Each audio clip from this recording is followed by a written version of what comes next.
All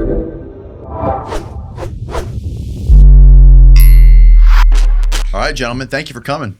You guys are some real deal scientists making it over here to the West Coast. Sorry? He's a scientist. I'm an engineer. Oh, scientist Huge and difference. engineer. Okay. Huge. Cool. You guys figured out a new kind of propulsion that doesn't use fuel. Is that correct?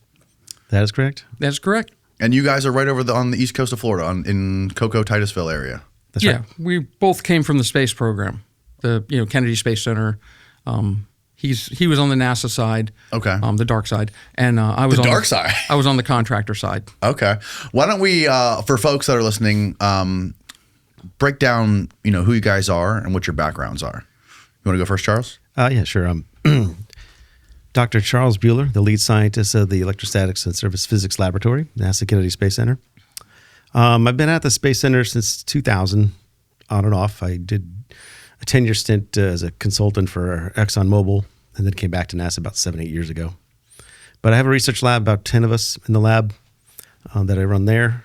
And in my time off from NASA, we discovered this phenomenon, this effect. So we've been working this effect together since 2016. So you're actually employed by NASA. I am a federal civil servant, yes. Are they okay with you doing all these public talks about? Are absolutely allowed to if you let them know ahead of time, yes. Oh, wow. Okay. Yes. And you were involved in all kinds of like famous NASA programs, right? Like including like the space shuttle Yes. and I worked the space shuttle, International Space Constellation, Station. ISS, a couple of Mars programs. All of the space programs, Okay. at least since 2000. Okay, cool. Yeah, I definitely would want to learn more about that stuff. And Drew? Andrew Orajima, 40-year veteran of the space program, contractor side.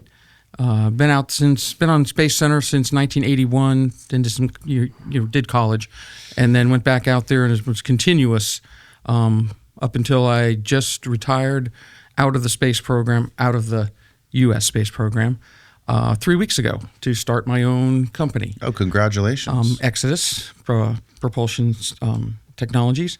And the goal was to do what NASA wasn't doing. So about 20 plus years ago, 22 years ago, looked around and said, we're never getting out of low Earth orbit. It's just the chemical rocketry is not the answer to anything, least of all getting out of orbit. So started looking at all the crazy electric propulsions that were coming out, all this stuff. Said, I got to figure it out. It's just nobody else is doing it, so I'm going to do it. About 10 years ago, 10 years, 2 months and 3 days actually, a friend of ours, I went to him and I said, I need an electrostatics guy. I don't even know what electrostatics is, but I think I need one of those guys. And my buddy hooked me up with Dr. Charles, who was also working on this in his background. And we struck magic since then. Now we have a fully functional electrostatic propulsion system that requires no fuel, no propellant, no oxidizers. It is literally latching onto space and pulling itself forwards. It's latching onto space and pulling itself forward. Okay. Something like that. I'm saying I say one thing, he says another, but nobody understands what he talks about. So, is this kind of like what you hear when you hear people talking about electrogravitics or anti-gravity? I know that's kind of a fringe term, but are we in the same ballpark? I pray we're not. Yeah, I pray we're not too. I don't want to be looped in with that. Anti-gravity has picked up some really negative connotation. We call it poisoning of the well.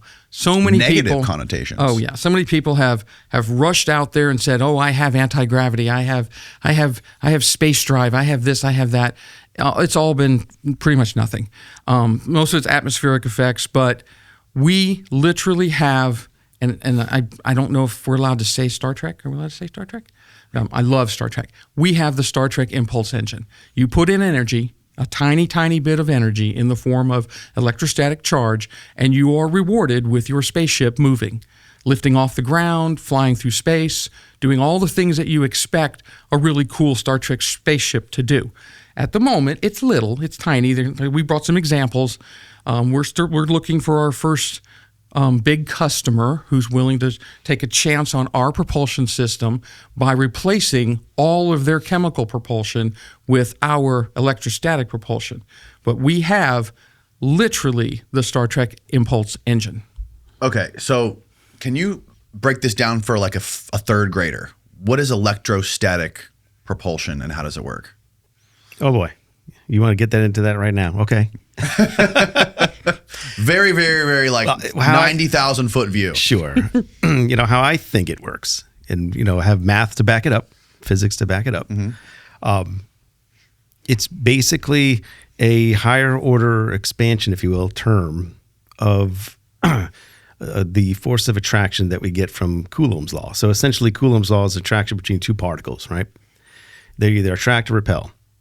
And we have all the physics that describes that and how that's derived, how nature does that, why nature does that. This force, I believe, is manifested using an expansion of that set. So essentially a higher order perturbation. Perturbation theory is what's used to describe all of the physics for essentially what we have in quantum electrodynamics.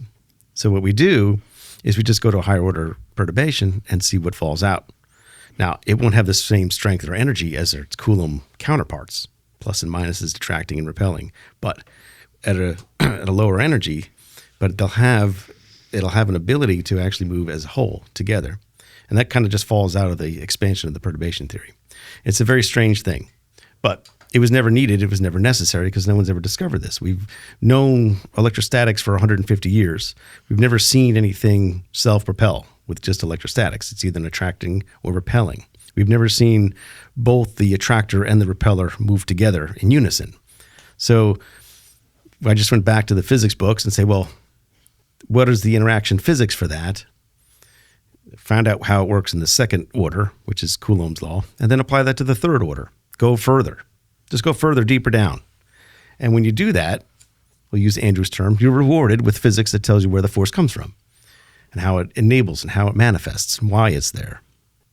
It's pretty cool. And it fits our experiments too. And I did the math over my vacation last couple of weeks to kind of show that we could actually verify that with our experiments, which is really outstanding. Very excited, giddy about it. So you're the first to hear about this, but it's super cool. But that's what it is. So basically what happens is every particle interacts with another particle in the universe in quantum electrodynamics through an exchange of a virtual photon.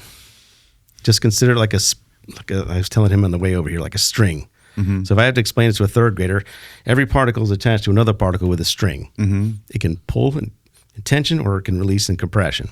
Either way, whether it's attractive or repulsive. Right. We can't see these, but we know they exist in nature, and they come out and they fall out in the math, and it's very well known to science. And they have a lot of effects on their own. The strings do. These imaginary strings, these lines of force, we call them. We can't isolate them as real particles. We can't hold them in our hand and look at them under a microscope, but they're there mathematically. Right. They're attached to the charge, so we can't decouple them from the charge. You cannot have one or the other. You have the charge with the field, or you have the field with the charge. You can't decouple them. Okay. So that's basically why you can't see this virtual photon. Mathematically, it's a photon, which is a light particle. A light particle is a real particle you can hold and see and isolate. Right. But there are 3 virtual photons in math, and one real one. One of the 3 virtual photons could be responsible for our force. So what happens in the higher order terms is these other virtual photons exist, and they give the momentum exchange with the particles without the recoil. That's what the math says. That's what falls out. So usually in second order, what happens is one particle is coming along, it releases this photon, so it recoils, and the second photon catches it, and it recoils. So like 2 ice skaters exchanging a bowling ball on an ice skating rink. Right. The overall system from a 1,000-foot view means momentum is conserved. Basically, what I started with is what I end with. Because I've exchanged the bowling ball, I recoil, you caught the bowling ball, you recoil. So there's no net translation of those 2 charges in space. That's basically Coulomb's law. So that's why plus particles and minus particles attract, or they repel, but the whole system doesn't move as a whole. In the third order, someone gives a second bowling ball. They throw that first one to the other person, then they throw the second one somewhere else. and they don't catch the second one. So if they don't catch it and you're tethered together, you're going to move as a whole. Or if the second person has a second bowling ball, and they throw it, they're going to go somewhere else and take you with them. So that's the simple third grade analogy of momentum conservation from quantum electrodynamics, third order, time independent perturbation theory. Whoa. Scientist. I don't know if that made sense, but that's how I describe it. I've heard it 50 times. I have the same look on my face as you do. Sure. What do you want me to build for you? So, okay, how did you first come up with the idea to create this? Like, what problem did you want to solve? Did you just understand, like what you said earlier, we haven't been able to escape Earth's lower orbit, we have to figure out a new way? Because I've thought about this too. You know, it's amazing that we've come so far with technology since, you know, the Civil War shooting. We went from, you know, the 1800s during the Civil War shooting muskets to like 80 years later, you know, detonating nuclear bombs. And since then, it's like we haven't really gotten that much farther. I agree. I have degrees in rocket propulsion in aerospace. I'm a student of Goddard, the guy who invented the liquid rocket engine. I'm a student of von Braun, the guy who perfected it. You know, he did some bad things with it, but for the most part, no. I'm way too young for that. I was going to say, but, you'd have been on his deathbed. You'd have been like a newborn. I have talked to people who were his students. And by all accounts, he was a brilliant, brilliant man. Mm-hmm. I understand chemical rocketry, what you would call action-reaction rocketry, where you burn fuel and you create super hot gas and suck, squish, bang, blow, and out one end goes the hot gas and out the other end goes the rocket. This is wonderful. You can get to orbit with chemical rocketry. You can buy chemical fuels. You can do the economics of chemical rocketry are very well known. You can do all the things you want to do in orbit. You aren't getting to Mars on chemical rocketry. You know, I know some people say they're going to do it. It's, 40 or 50 launches to get enough fuel on board your ship to make the run to Mars every 22 months or some silly thing like that. But really, it's 7 years to Jupiter. It's 9 or 10 or 11 years to Saturn. These are not the realm of chemical rocketry. Is not the realm of a spacefaring civilization. I want to get out there. Okay, hold on a second. You're the first person, like legit aerospace person I've ever heard say that. Well, we all want. Every engineer that's ever worked on a chemical rocket wants to work on a better one. Right. No. I understand that. But you're like the first legit aerospace person who's ever said we're not going to get to Mars with chemical rockets. The math is ridiculous. I mean, yes, it can be done. Don't get me wrong. Anything can be done if you're bored enough and spend enough money. But you're talking 20, 30, 40, maybe 50 launches to put enough fuel, to put enough impulse into your first kick. Because once you run out of gas, your rocket's a paperweight. So if all you got is that first kick to get you out of Earth orbit or to get you away from the Earth and get you on your way, and then you got to have a braking orbit, all that requires energy. By the time you get to Mars 9 months later, because you coast for 9 months, then you set down and your ship's empty.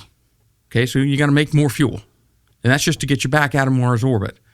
So these are insanely complex and low yield. I mean, you might put a 1% of your initial mass on Mars, maybe less than 1%. Yeah, is it true that like the Starship rockets from SpaceX are like 95% fuel and only like 5% payload? It's probably higher than that. Wow. And that's not uncommon. And it's very common. A typical geosync satellite, geosynchronous is about 22,000 miles up. They're the ones that kind of hang out over Denver, hang out over Florida. They rotate with the Earth. The rocket that it takes to put that up there, compared to the actual satellite that's in orbit, it's probably 95% rocket, fuel, whatever. Generally, they're thrown away. Sometimes they're reused. But the satellite is 5%. Mm-hmm. And when you get the satellite to where it's going, 50%, 60%, 80% of the satellite is fuel to keep it there. because there's always little perturbations. You got to do station keeping burns. You got to do all kinds of silly things. Yeah. So you burn a lot of fuel and a lot of energy just to keep yourself where you should be. Well, when you're done burning your fuel, when your fuel is exhausted, and in most cases it's like monomethylhydrazine or something, when that fuel is exhausted, that's it. You get to go in what they call the graveyard orbit, which is move away from the important stuff because you're a danger at that point. You can't control yourself. And the same little perturbations are going to still happen to you. You might start drifting or sliding, whatever. We needed a better way. We need to get away from chemical rocketry into something better. And when I started, I didn't have the slightest clue. I hate electricity. It scares me to death.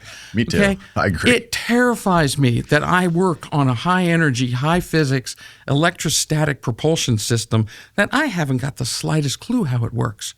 That's what he's for. I don't have to know how it works. All I got to do is say, am I going to get hurt when I touch this? And then not believe him because he tends to lie. Sometimes. So I spent the first 10 years chasing my tail, thinking about all the different ways that people were, ion engines, and I fully understand ion engines.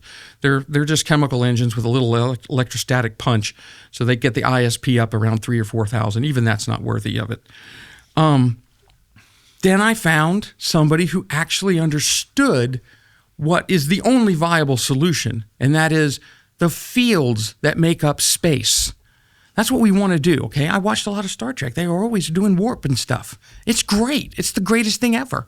So I had to find somebody that understood fields, and I did.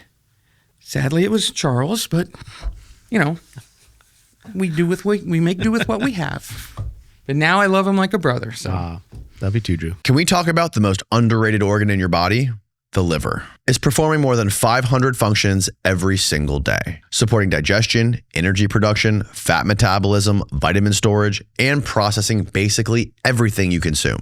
That's why I've been using Dose for Your Liver. It's a clinically backed liver health supplement, but instead of another pill or powder, it's a daily 2-ounce liquid shot. It tastes just like fresh squeezed orange juice with 0 sugar, 0 junk, and 0 calories. Dose is designed to support daily liver function and aid your liver so it can process the unwanted elements so it can keep doing its job. And the science is solid.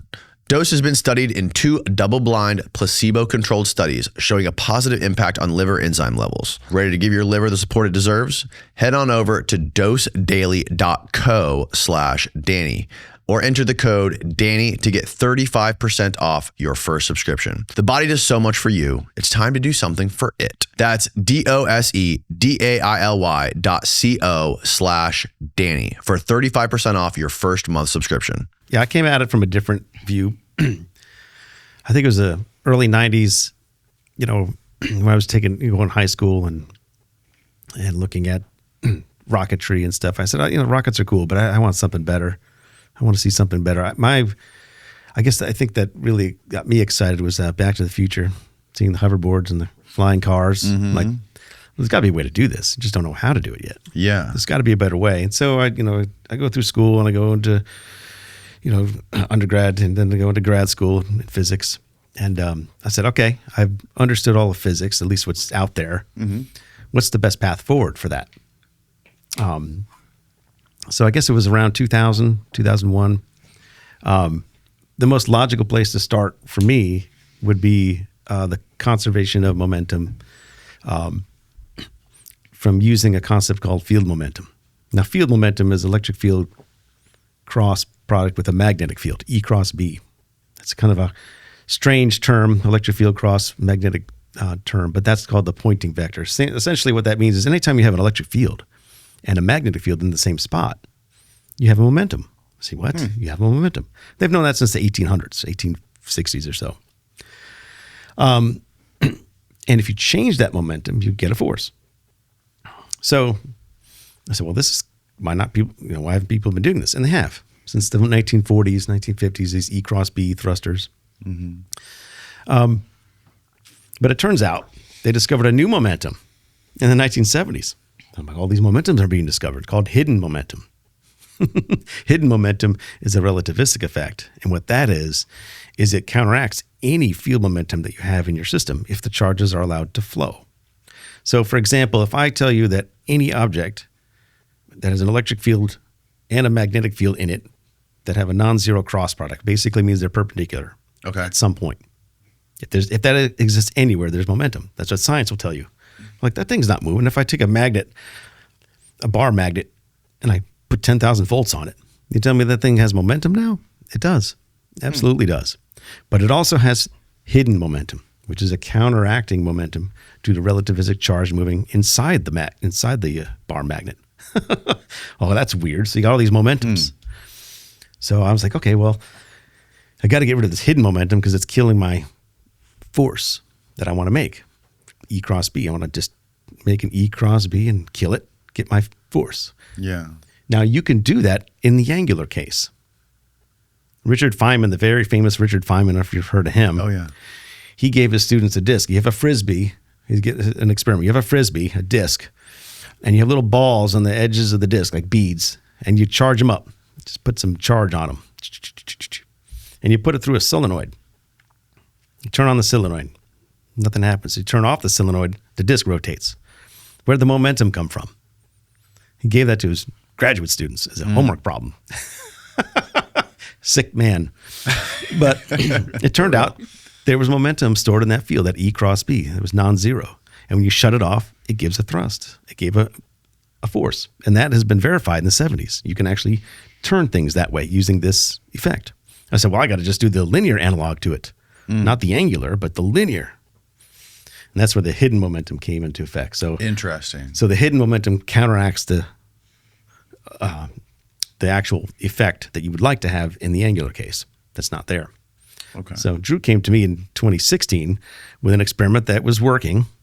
You know, it was crude, and it was nice, but it was crude. And I thought, well, I didn't think, my wife thought, because she's the smart one.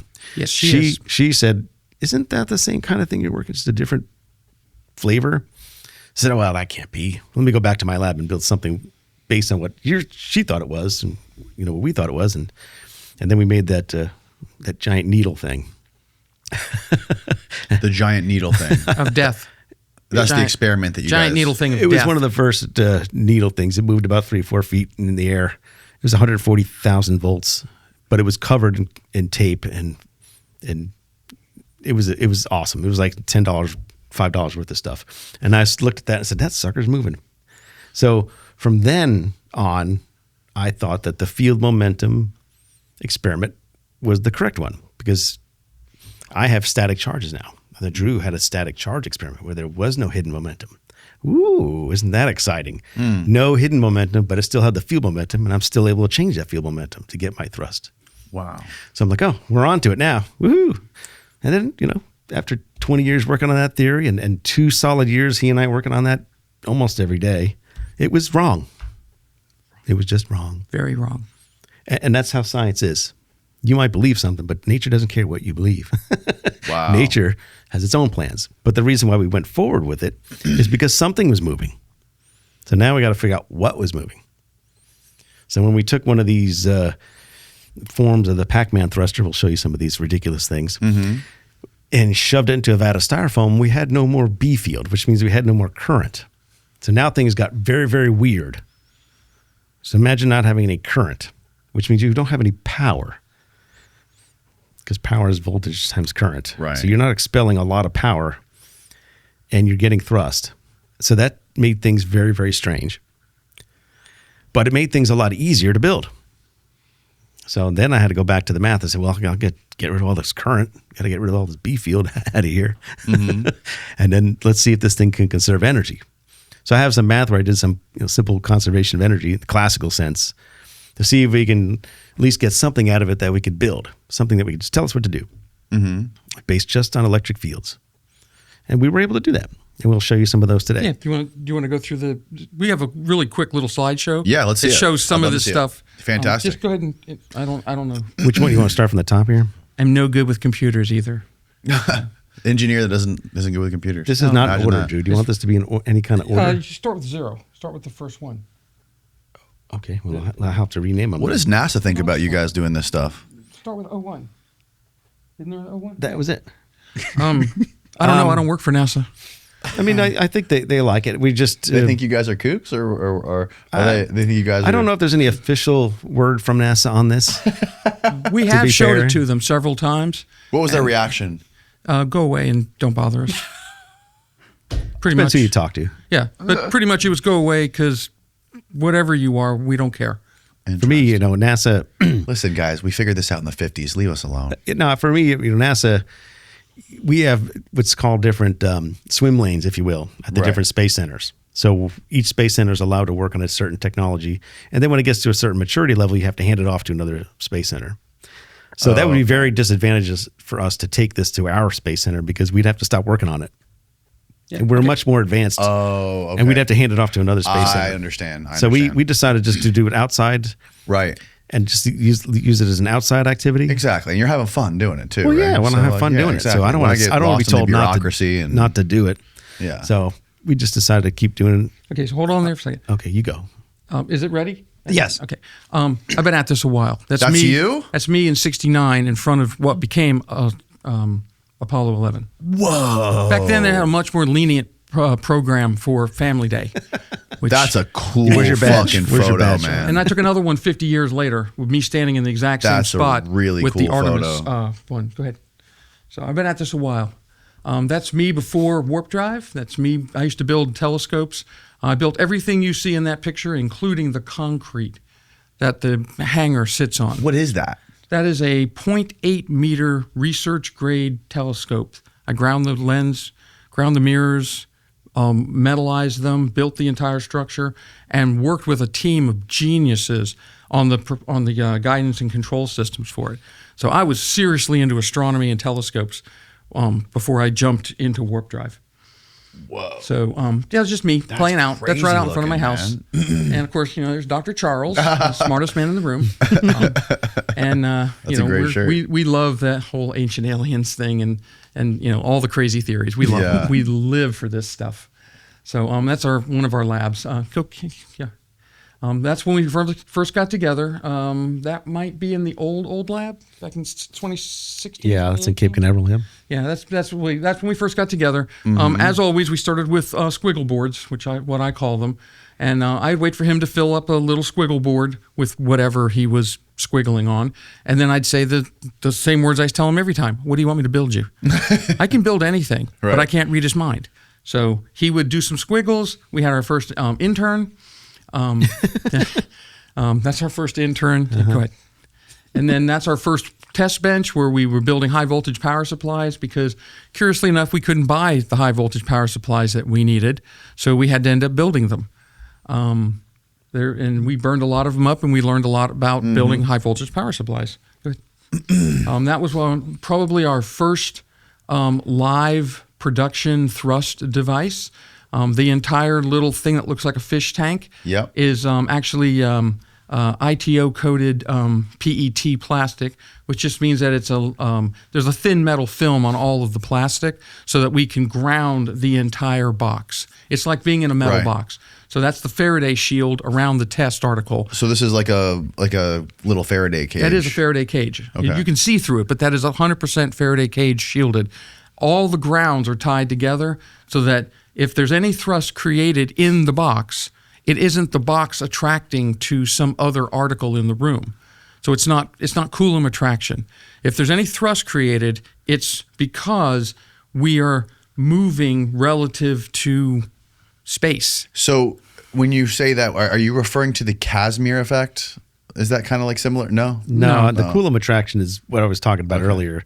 If you have a charge on anything, doesn't matter what it is, Yeah. it'll attract to a ground Okay, got it. because they'll just induce a field into the ground of the opposite polarity. And it Okay. doesn't have to be a good ground. It could be wood, floor, anything. Okay. So you have to make sure you shield it. Got And we it. always measure the force on the box. That's that little force meter on the right there. That's measuring the force on the entire box, not what's in it. Okay. Not just what's in it. So that's cool. And since both of us worked after hours, after our jobs, Yeah. Obviously I'm the one wearing the tie and he's the one wearing the khaki shorts. You guys next are a one. great team. there we go. Then the madness happened one day. I came in the shop and Popcorn? there was a blob of foam. Oh, And spray he's foam, jumping up insulation. and down screaming, "It works, it works, it works." I'm like, Well, I had to get What works? Sometimes these air tests are terrible because you'll ionize the air and then the charges from the room will get to the outside of your test article and mess with your fields.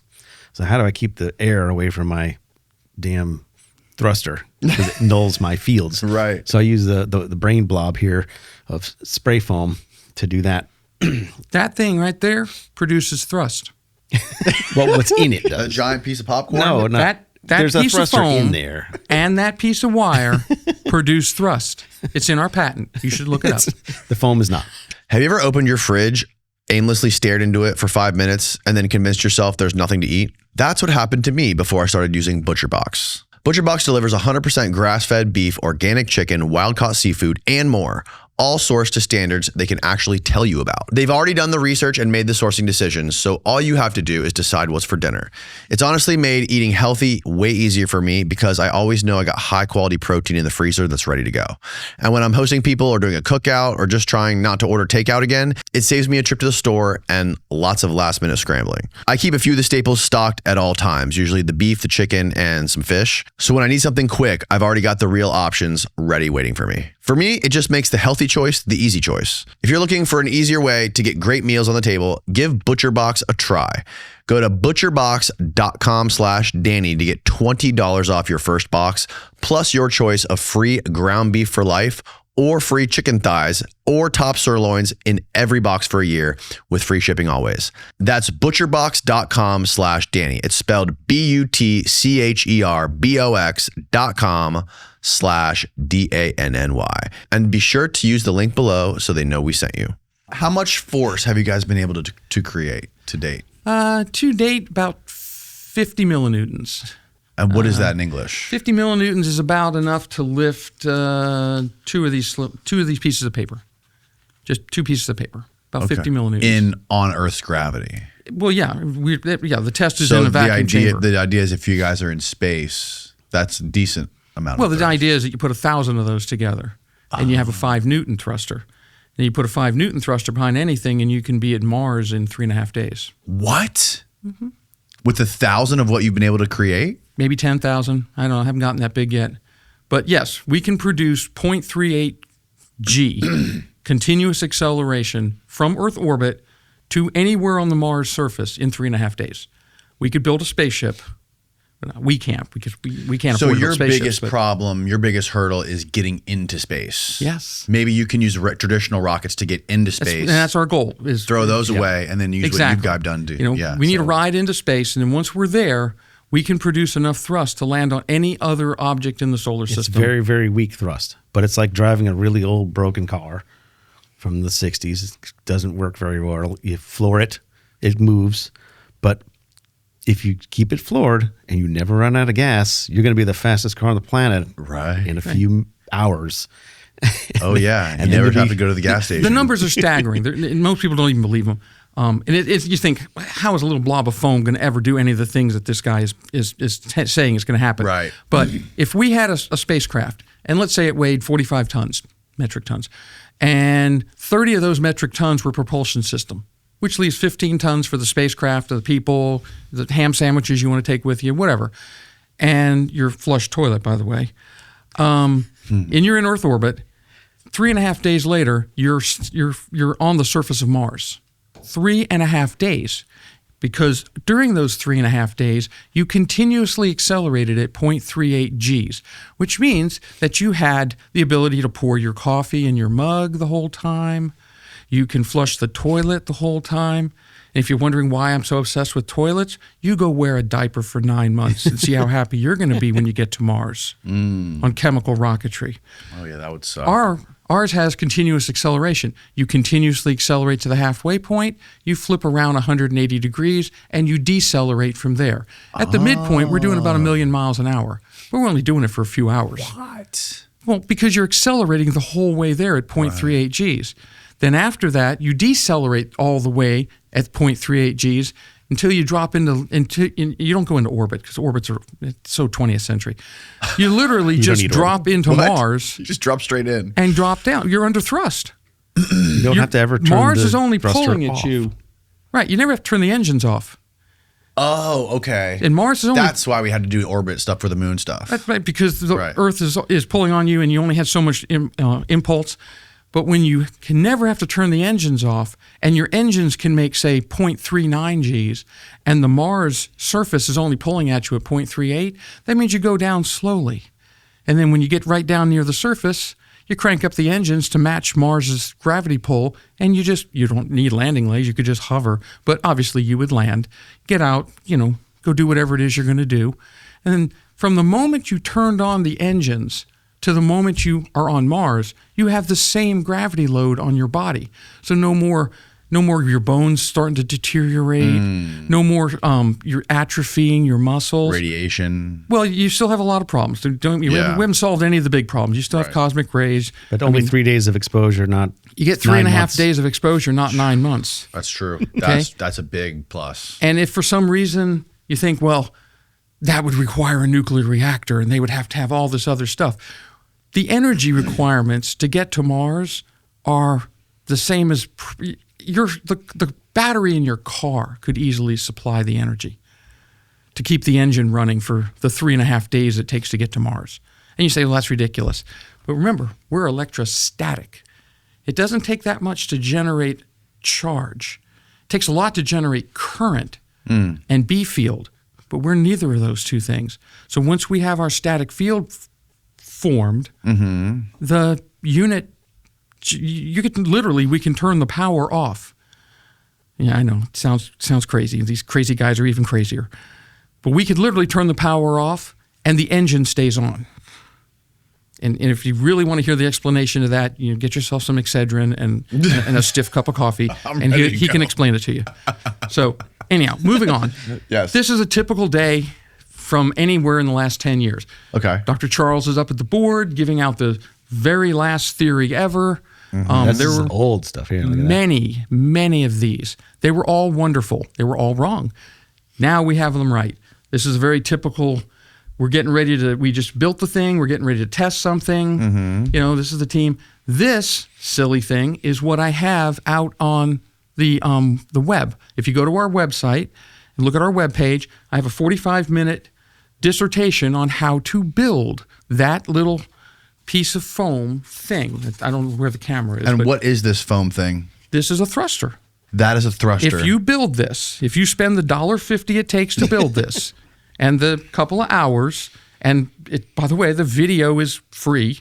If you build this and you hang it from a string, 8 or 10 feet of string from your ceiling, and you do it the way we say to do it, you will be rewarded with this pulling itself through space. It's hanging on its string, obviously. It can't fly. It can't lift itself off. Right. It only makes about 1/10 of a millinewton. But that's enough to see it move. And we have videos of stuff like that.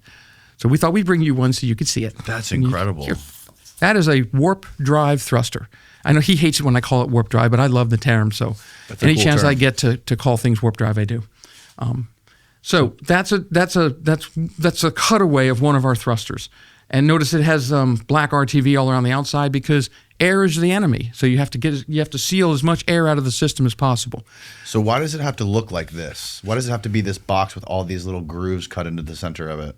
Because the basic theory is that you have very small area on the tips of the grooves, and very large area on the foil on the back of that. Yep. And the large area has a greater electrostatic pressure pushing against it than the very small area of the tips of the fins. So it's a choice. Who's going to win? I push 1 million pounds against 0 area, or I push 1 pound against 10 inches of area. Well, okay. It doesn't matter how much you push on the little bitty guys. The area is virtually 0, so the force is almost nothing. So the force going backwards is almost nothing, whereas the force going forwards is more than nothing. The force wins. The large area versus the electrostatic pressure wins. There's a few more subtleties to it than that, but that's basically how it works. Okay. It's electrostatic pressure times area.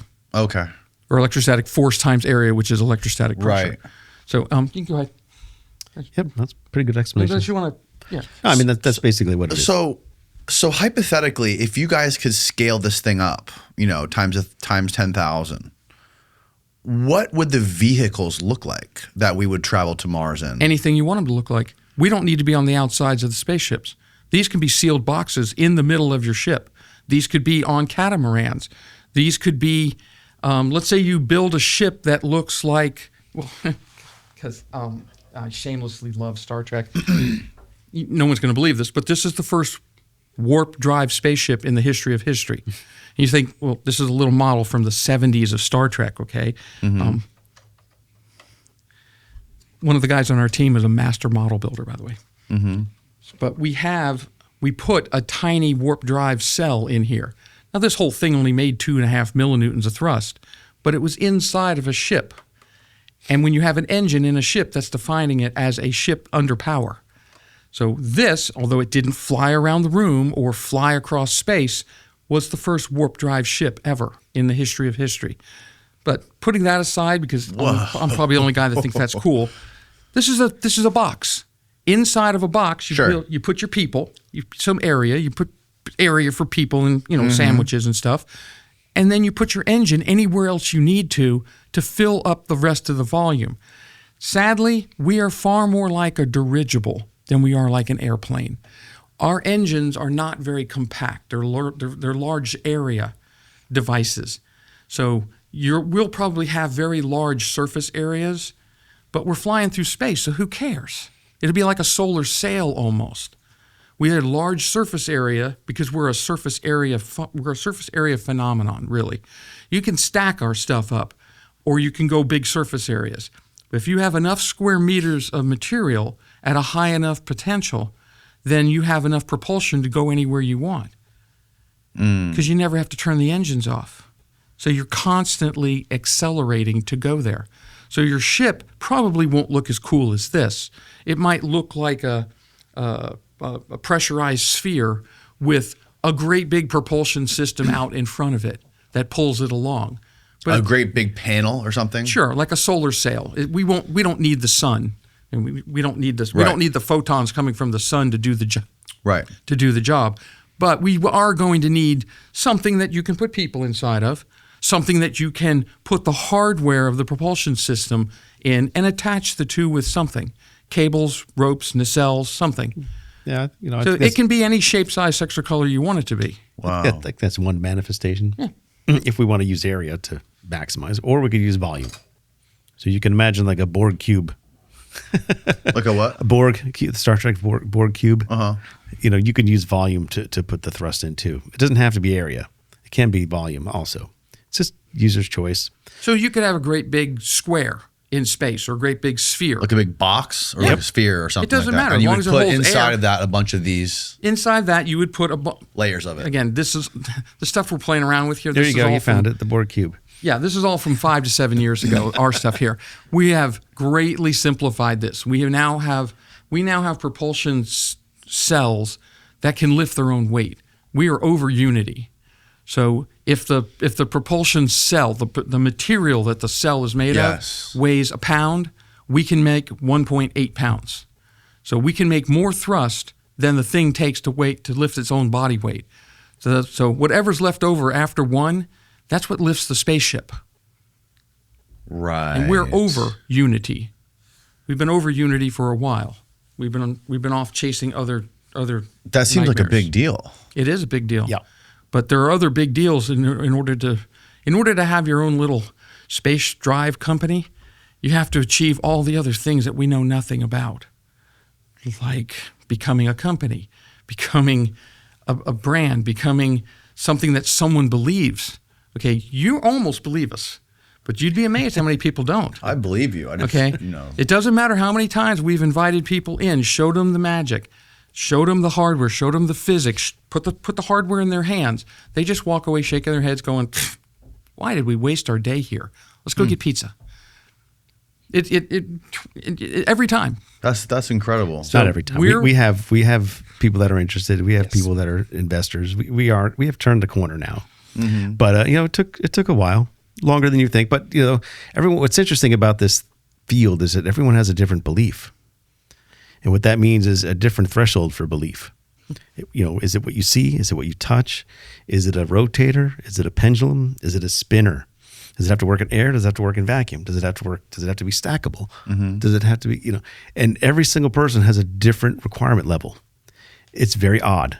I mean, I don't know if you've ever asked that of the Wright brothers, does your plane fly? They would look and they would say, oh yeah, the plane flies. Imagine if they said, well, does it go underwater? Does it go into space? Right. Does it turn blue?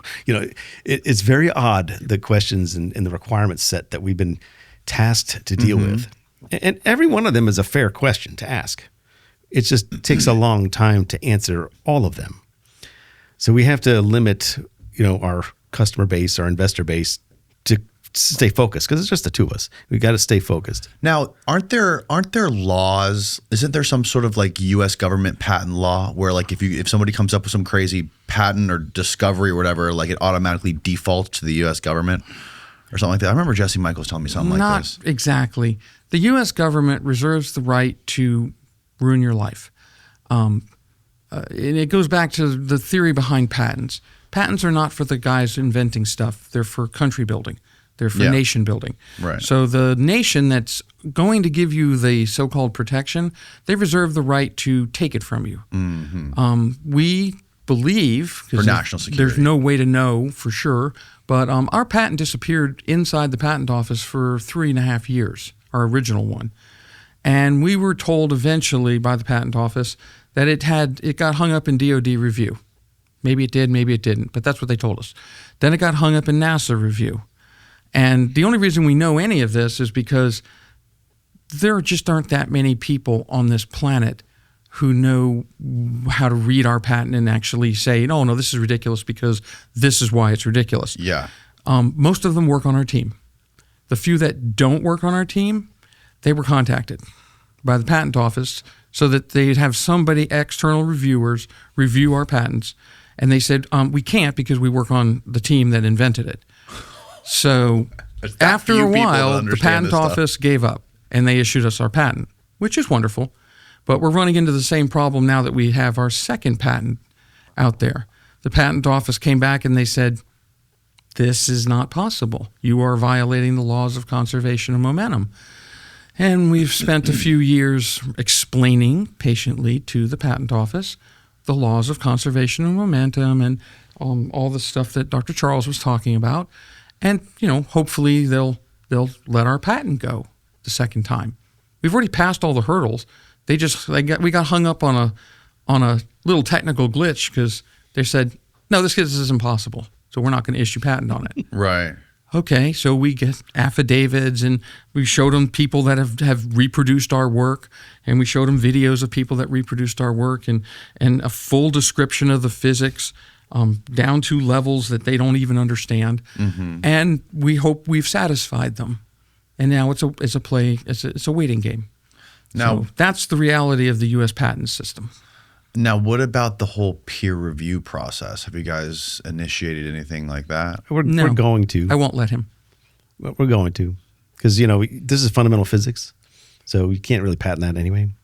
But the fundamental physics will be peer reviewed, and really, we do need a nice description of the thrust itself, the experimental, so people can do it how Drew drew it up, but have it written down in a nice paper so that scientists can verify it. And that's all. But peer review is designed to shut down the flow of information. It's not designed to it'll help the scientists. So, well, yeah, I'm familiar with the origins again, of it's it. like the example that Charles used of the Wright brothers. They flew. Nobody peer reviewed their work, and they had a lot of it. They actually invented the wind tunnel. We're not letting our work. Nobody peer reviewed their work. Yeah, we're not holding up our work on a peer review. Yeah, we're not holding that up. Right. It's a parallel thing, just for science, and that's it. It's not in line with what we're doing because we're not waiting on it. I'm not waiting for the scientific community. It'll take them 20, 30 years to buy this. And I'm 20 to 30 years. At least. And I'm okay with that. I understand how the process works. Yeah, but you guys. I think what will happen, what I'm encouraged with, is as Drew made videos of how to build these things, and you can see they're not very complicated. There's a bunch of us working on them. What's exciting? Hold there, because I want to explain. Oh, you want to explain all this? But yeah. So you want to explain this guy too. But what's exciting is that if he makes videos how to make them, this will go the way of the lifters. If you're familiar with those, the lifters are something that came around in the 80s or 90s, where you take aluminum foil. You form it in the shape of a triangle, little vertical triangle with the lines on top. I have seen those. And people thought they were fake and all that stuff until hobbyists started to make them, and their teachers would make them, and students would make them, and then they would work. And they were cool. They're cool, lifting devices. Lift up a couple of feet off a table. Outstanding little Corona thruster devices, ion wind thrusters. Mm-hmm. Ion wind. Yes. Ion wind. So so basically you're just taking the gas wind and you're accelerating it one way and moving the device the other way. It's a conservation of momentum of gas movement. Right. Not what we're doing, but certainly something people did not believe in until they actually started building them. So this will probably fall along the same path. People start building them in the garage. I've had people come up to us and tell us they've done that. And, just that would be the way that this makes it to the mainstream. Mm-hmm. The scientific peer review process will take a couple of decades. You guys are doing everything you can. I mean, obviously you're explaining this soup to nuts on podcasts publicly, trying to make this more publicly available for people and let it get out there. We want people to follow our patent, follow our videos. Come talk to us. The only thing that's stopping anybody from learning more and learning really deep is our NDA, our non-disclosure agreement. Nobody comes in our shop that could walk away with the IP. And that's the only thing we ask. But once you pass the minimums of credibility, you come in and we'll talk. We'll show you everything we know how to do, because you might have the next great idea. Right. And I wanted to mention this, how Charles and I are the core of the team, but we have a big team. There's probably 8 or 10 people on our team, and some people float in and float out over the years. It's all about the team, because nobody can do everything, and I've tried. I can't do electronics. I'm terrible at it, and I don't do computers because I hate them. Charles is not the greatest with mechanical tooling, but nobody can do what he does. Nobody can go up to that whiteboard and fill it full of squiggles and actually make it make sense. Okay, very few people can do what I do, which is, for example, go to the next one. This is just us playing around in our shop one day. I built that thing. Everything you see there. What is that thing? That's a vacuum chamber. That's one of our small vacuum chambers. Wow. And there's nothing special about a vacuum chamber except that we can hit 10 to the minus 6 torr, which is hard vacuum. You put a lifter. What does that mean, 10 to the minus 6 torr? There are 760 millimeters of mercury in an atmosphere. That's what you would call a standard atmosphere. If you had a board on tube upside down, it would pull a vacuum at 760 millimeters high. That's the pressure of a standard atmosphere. If you pulled all the air out of that thing down to 1 millimeter, that means that you'd have only 1 millimeter of atmospheric pressure in that thing. Got it. The pressure on Mars is about 7 millimeters of mercury-ish, between 5 and 7. So if I was outside on Mars, the atmospheric pressure would be about 5 torr, 7 torr, something like that. About 100 times less. About 100 times less. Okay. If I was on Venus, be way more. The atmospheric pressure would be 700 atmospheres. It's about 100 times the atmospheric pressure of the Earth. Wow. But when you get into vacuum, you get down around 1 torr, 1/10 of a torr. Now you're into the millitorr, 1,000th of a torr. Okay. The International Space Station, buzzing around up at whatever it is, 250 miles or so, it's at about 10 to the minus 8 torrs. The atmospheric pressure outside the station is about 10 to the minus 8 torrs. Okay. The atmospheric pressure on the surface of the moon is about 10 to the minus 9. Atmospheric pressure on the backside of the moon is about 10 to the minus 10. These numbers don't mean anything, and it doesn't matter. We can get down to space. We can pump down, we can put our test articles inside that box, inside that tube, pump down to about the pressure of space. We were talking about lifters. Lifters are fun things. Everybody says, oh, you're just making ion wind. Well, you put ion wind, you put a lifter in a vacuum, it stops making wind because there's no air to make the wind with. So lifters don't work in a vacuum. Our system loves vacuum because we don't have the air, which tends to short out the high voltage plates. Vacuum is very friendly to our system. The harder the vacuum, the higher the voltage we can run, the higher the field we can run. Wow. The more thrust we can make with the same hardware. So we grew up loving vacuum because everybody said, oh, they're just ion winds. It's just a lifter. Yeah. So we said, okay, what's it going to take to prove it to you? And the first hurdle was, I put it in a vacuum chamber and it'll fail. We put it in a vacuum chamber. It worked better. Then the next hurdle was, well, now what do you want to see? Oh, now we want to see it spin around. So we built spinners in the vacuum chamber. Then the next hurdle was, oh, we want to see it float. Okay, that's a tricky one. That's a real tricky one. So that's when we stopped listening to people saying I want, and we started focusing on what we needed. Yeah. So that's an example of a homegrown vacuum chamber.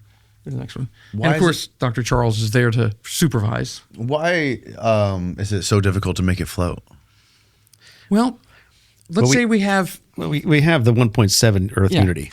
So we can make something that can lift its weight and a little bit more. And a little bit more. But that mass is based on the actual thruster itself. It doesn't count for the mass of the framing, the power supply, the tape, all the non-components that are doing nothing except holding it together and structure and all that. Mm-hmm. So it's like a car saying, I have enough horsepower to move my car or move the engine, but not the car. Right. Not the Can't move tires. the seats, the steering wheel, or the. You got to start somewhere. So where we started with was the fact that we're not zero. Okay, so that was the unicorn. We birthed the unicorn. Now people want the unicorn to get up on the table and dance. And then they want the unicorn to be wearing a certain color dress and dance. Mm-hmm. So it's everybody always wants the next cool thing because, eventually everybody wants to see the Mattel hoverboard. Is this a spinner? That's a spinner. Wow, look at that. And that rotated around. In a vacuum. In a vacuum that's about 5 years ago, maybe. What year is that? It's been a while. 2020. How 6 fast years did it ago. spin? Very slowly. It's not fast. Oh, no, very, very slowly. It took hours for it to rotate. One around. rotation was hours? Because the string has torsion in it. Right. That thing's just held up with a string. Right. And the string has torsion. So you're working against the torsion in the string. Well, that whole thing only made about 2 millinewtons of thrust. Mm-hmm. 2 millinewtons of thrust on an 18-inch arm ain't that big. This sucker was heavy too back then. And the whole thing weighed about 2 kilos, maybe 2.5 kilos. Mm-hmm. And it was, actually, that one's probably on a pin. Yeah, that one doesn't have a string. That one has the thing at the bottom is just a plate, and there's probably a pin coming up from the bottom. So that whole thing is on a pin and jewel pivot. But either way, that's why we got rid of the torsion string and went to the pin and jewel. That's the only reason that thing spun. So as soon as we did this, they went to, now we need to see it float.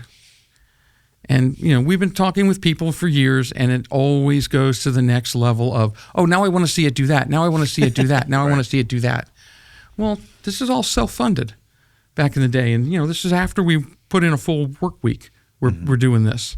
As I keep getting older, I'm starting to realize that life insurance is one of those things I should stop putting off. Nobody wants to think about worst case scenarios, but when your family relies on you, having this kind of coverage is the more responsible thing to do. And that's where Ethos makes the process stupid simple. Through Ethos, you can get a life insurance quote in seconds, apply in minutes, and get potentially same-day coverage all 100% online. There's no medical exam. You just answer a few simple health questions online, and you can get up to $3 million in coverage. And some policies are now as low as $30 a month. Ethos helps provide financial security by connecting you with coverage through its network of trusted carriers.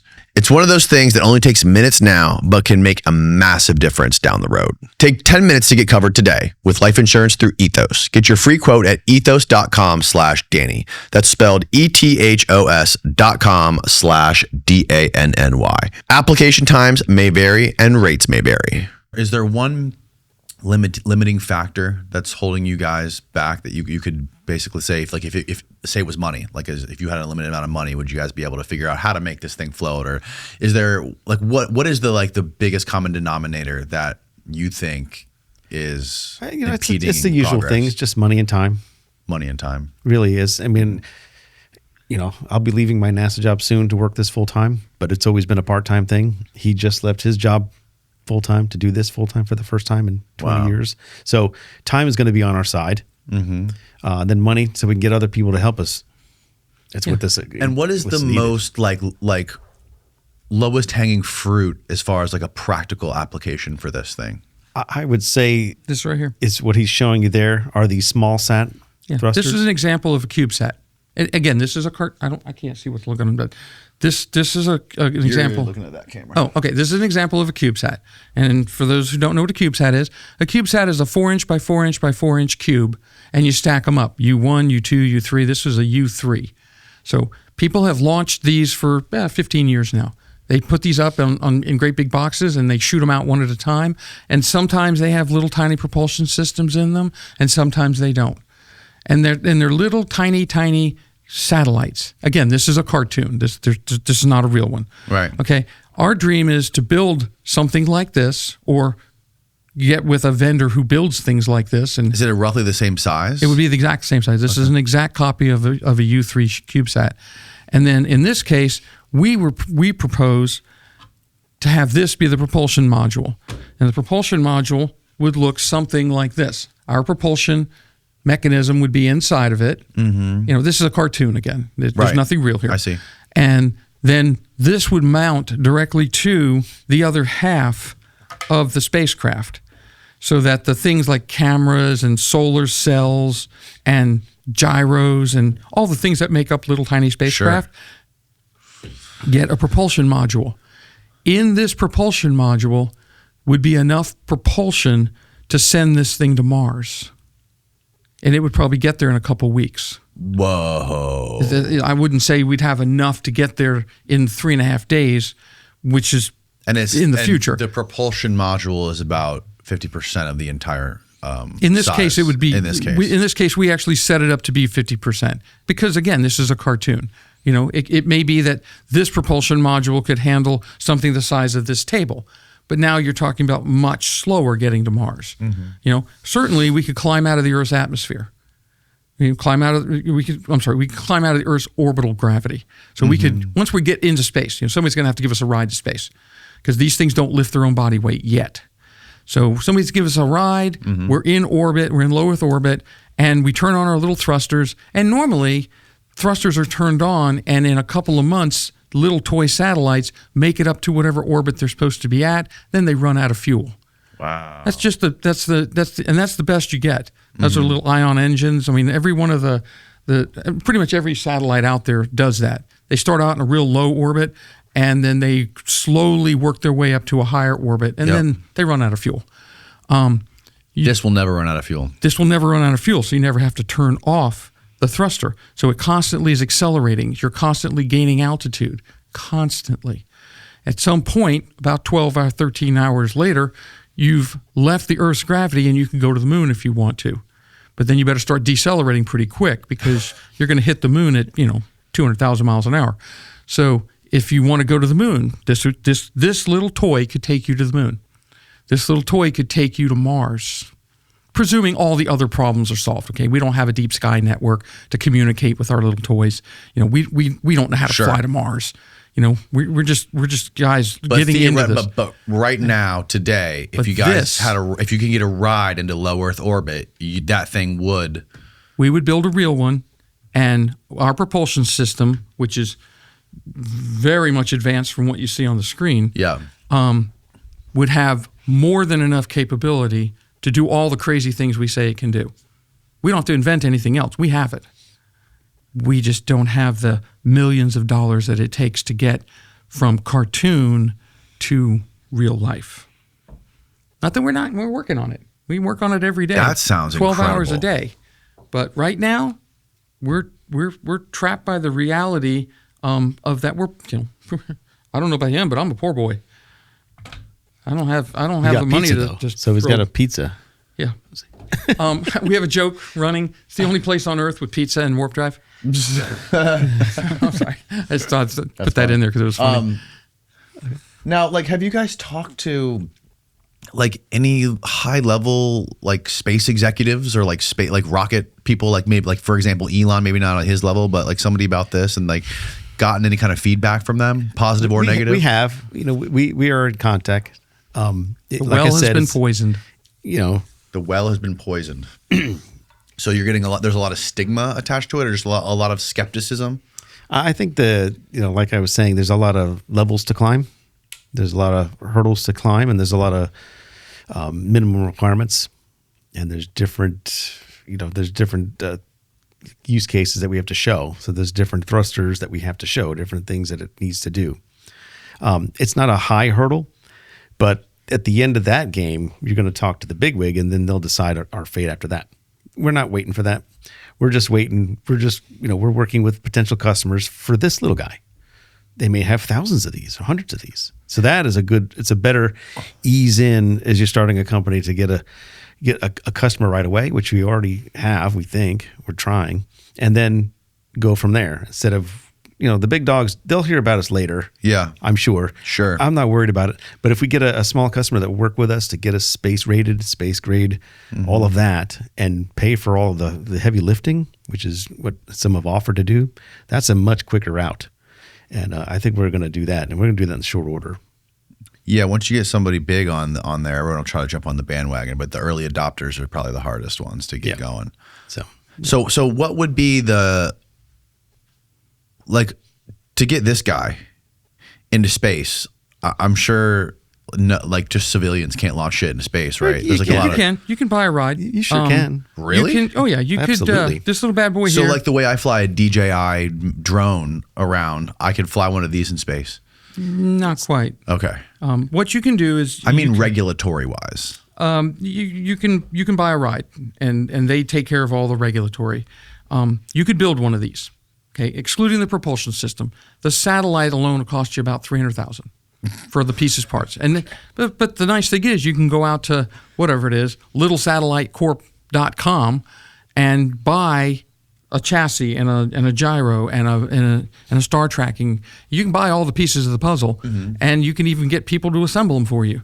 And then you would integrate in whatever your special thing is. Let's say you wanted to do a thing that took pictures, or some guy sent a cell phone up. I saw that. It takes a picture of a. It takes a picture of a selfie or something. So you put your selfie on there and it takes a picture of you in space with the stars. It's beautiful, wonderful. Yeah, my son loves that channel. What was that called? Mark Rober. Mark Rober, that's what he was. Yeah, and that's wonderful. Yeah. But the satellite, $300,000 roughly. If it's about this big, if it's bigger, it goes up fast. You guys could build them, and then you guys could rent them out. Yes, yes, we could. To get this into space is anywhere from $300,000 to $1 million, depending on your ride and what you want to, how long you want to wait, and how far down the list you want to go. And there are ways to do that cheaper, and there are ways to do that more expensively, but it's somewhere around $300,000. So between the cost of the build and the cost of the ride and the cost of the mission, because you've got to have communications, you've got to have somebody actually receiving your telemetry. There are people who offer that service now. That stuff was not even available before. It's $1 million a pop. And generally, what you learn in the aerospace world and the space world is you need two of everything, because the first one's usually going to fail. So you got to build two of everything. So now you got $2 million sitting on the shelf. And that's great. That's what you're going to launch. But then you got to test everything. So you got to build two more of them. We call them engineering demonstration units. So you have to have your two engineering demonstration units, and they don't have to launch, but they have to get built. So there's another couple $100,000. And then you have to run your testing operation. These tests are pretty exotic. Shake, rattle, and roll, radio, EMI. There's a gauntlet of tests. There's an enormous gauntlet of tests that you have to pass before you are not a hazard to all the other people who've spent their hard-earned money to put their satellites into space. So you can launch your own satellites. You can. You got to buy a ride. You got to do all the minimums. You got to play by the game, because you can't buy your own rocket. I mean, if you can, that's even better. But nobody can buy their own rockets. So that's the world we're in, is we're looking to team up with someone who wants to test out the first propulsion system that never has to be turned off on a satellite they're willing to risk it on. It's kind of crazy to me that, there haven't been any big aerospace companies that have approached you guys and tried to contract you, or even something like DARPA or something crazy. There have been, and we're in talks with them. So I don't want to give out who all these people are, but that process is ongoing. It started. So we're excited about it. It's not just, we're not, What do you guys think what do you guys think of when you see, and you hear of all these reports of like these crazy things flying around in the atmosphere, like the pilots talk about and all that stuff? Was that kind of like what inspired this stuff? Or like when you think of all the work and the time you put into creating this thing and you see stuff like that, what do you think? Damn it. Do you think it's all fake? Or do you think? I don't know. Maybe it uses this force, maybe it doesn't. I don't really know what it is. Yeah. I don't know what it is either. Do you think that there are human beings on this earth who have figured out something like this on super steroids times 1,000,000 that you can put a human in and fucking zip around the sky? I honestly don't know. Is that possible or is it impossible? Like I'm saying, like hypothetical, you got a gun to your head. Yes, they figured it out. No, they haven't figured it out. I believe it's possible they have. Yeah. I just don't see any evidence of it. Right. I mean, it took us a long time, even as simple as this theoretically is, just to get there and to develop this and to continue to develop it. I mean, the amount of work and hours to get to this is ridiculous. Propulsion's not the only thing you need to be able to do what we see on these. I guess you're referring to the TicTac videos, stuff like that. Yeah, like the TicTac videos, things like that. And I promised him I wouldn't mention it, but I'm going to anyhow. I'm part of a group of, I call them crazy people because we are all crazy. It's Alternate Propulsion Engineering Conference. Oh, APEC. yeah. And there's a lot of smart guys that are part of that conference. Brilliant people in APEC. And there are crazy people in APEC. And just like every group. There's no reason you can't be brilliant and crazy, which is how they define me somehow. But there are guys in that group and gals too, because very brilliant. Some of the people in that group are female and they're very brilliant. Their dream is to pick one of the things that keeps you from being able to do the crazy things you see on the videos. One of them is, I want to go to the left at 500 Gs or 1,000 Gs, or whatever, it's sea level to 80,000 feet in a second. Yeah. Okay, that's 10,000 Gs. 10,000 Gs will do to your body? You would be a smear on the back bulkhead. Okay, 10,000 Gs, you could put anything, a piece of metal, and subject it to 10,000 Gs and it'll crush it. So obviously, if the videos are real and you're doing 10,000 Gs, somebody somewhere somehow has figured out a way to reduce your static inertia such that for those moments that you're doing the high G forces, you're not subject to the inertial loads. Right. One of the guys on the team has a machine that makes my vacuum system look silly. And he's reporting that he has lowered the inertial. So he has, he can move his test article and it isn't subjected to inertia. So he has reduced its inertial component by a small fraction with whatever magic he's working on. I truly don't understand it, but he's working on it. And someday he might get to where he can take 100% of the inertia out along one plane or two planes or three planes. So then he could accelerate his test article at 100 Gs and the test article wouldn't feel the inertia. But that doesn't mean he has any way. Let's say he does it. He doesn't have any way to make his test article move. He would want somebody that has a propulsion system like I have. Right. I don't have any way to keep my people from being smeared on the back bulkhead. This is the crazy thing about science too, is because most science in the academic sense is very stovepiped, meaning like it's not very interdisciplinary. People work in single lanes and they don't only talk to people in their own lane. They don't communicate outside. That's why we're part of I like to call them crazy people, but they're brilliant. Yeah. And we get together once or twice a month and it's open forum. Anybody can talk, anybody can present, anybody can ask questions. And if you have some answers, anybody's welcome to give answers. And we kick all kinds of ideas around and stuff. But it's basically focused on propulsion. That's what this conference is focused on, which is good for me because that's all I care about.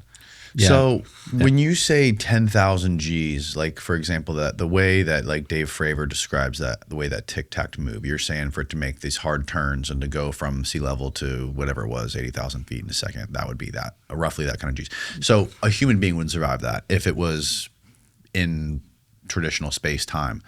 But would the materials that we know of even survive that? Like we don't have any materials on Earth. I don't believe we have anything that could survive those kind of Gs. No types of metal alloys terrestrially that would survive those kinds of Gs. It puts far too much of a stress on the hull. I look at those observables, the 4 observables they have. Obviously, propulsion's one of them. Inertia's another. Going through objects, flying through objects. Going through mountains and these things. through are mountains underwater, without even seeing the water, without even experiencing any of that. What does that mean? You have to be in a place or a time that the water isn't. Yeah. So I don't have her doing it, but you would have to be where the water isn't. Quantum mechanical can possibly allow that. Everything has, all the atoms in our body and molecules and all that have a certain quantum state. And if you change that quantum state, if you can do it, you can add another perhaps quantum number. If you add another quantum number, you're no longer in the other quantum state that the rest of the universe is in. You might just be able to pass right through it. So there are Pauli exclusionary principles in quantum mechanics, very, very ad hoc, very weird theories out there that people can do experiments on to show that if, we know how the Pauli exclusionary principle works. If you were able to change the quantum state of something, you could go through these mountains and water, oceans, whatever.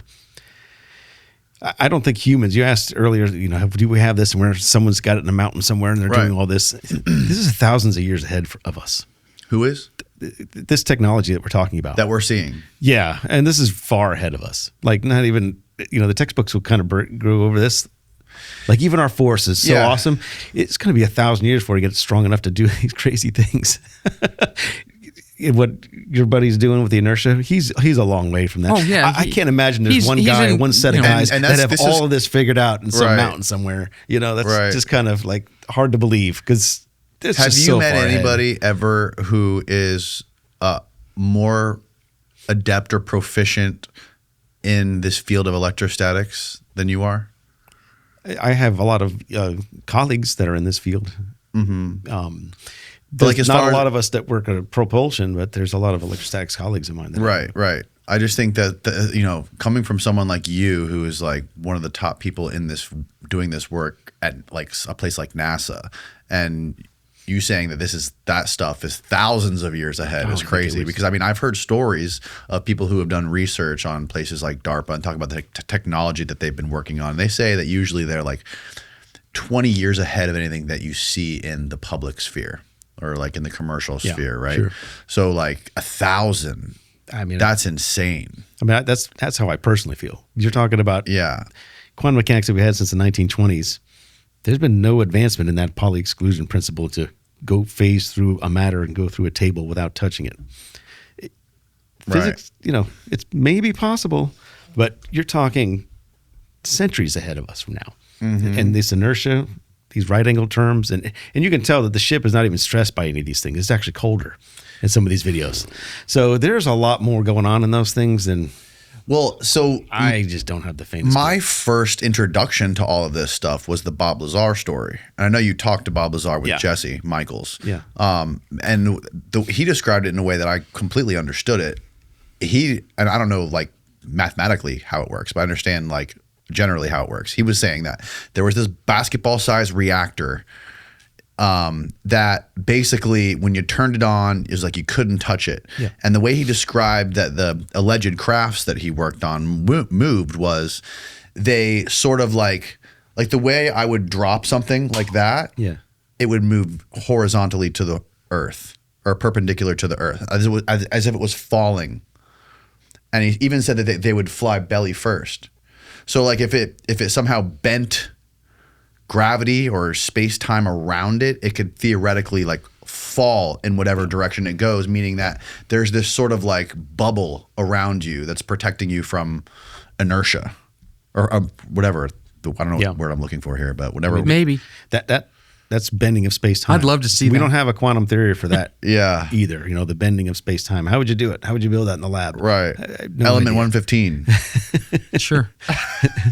I just don't know how you would do Yeah. it. I have my hands full 100 hours a week. Has anyone ever asked Doing him this. to break it down? Does he even understand how that works? Or is that just too perplexing for him to?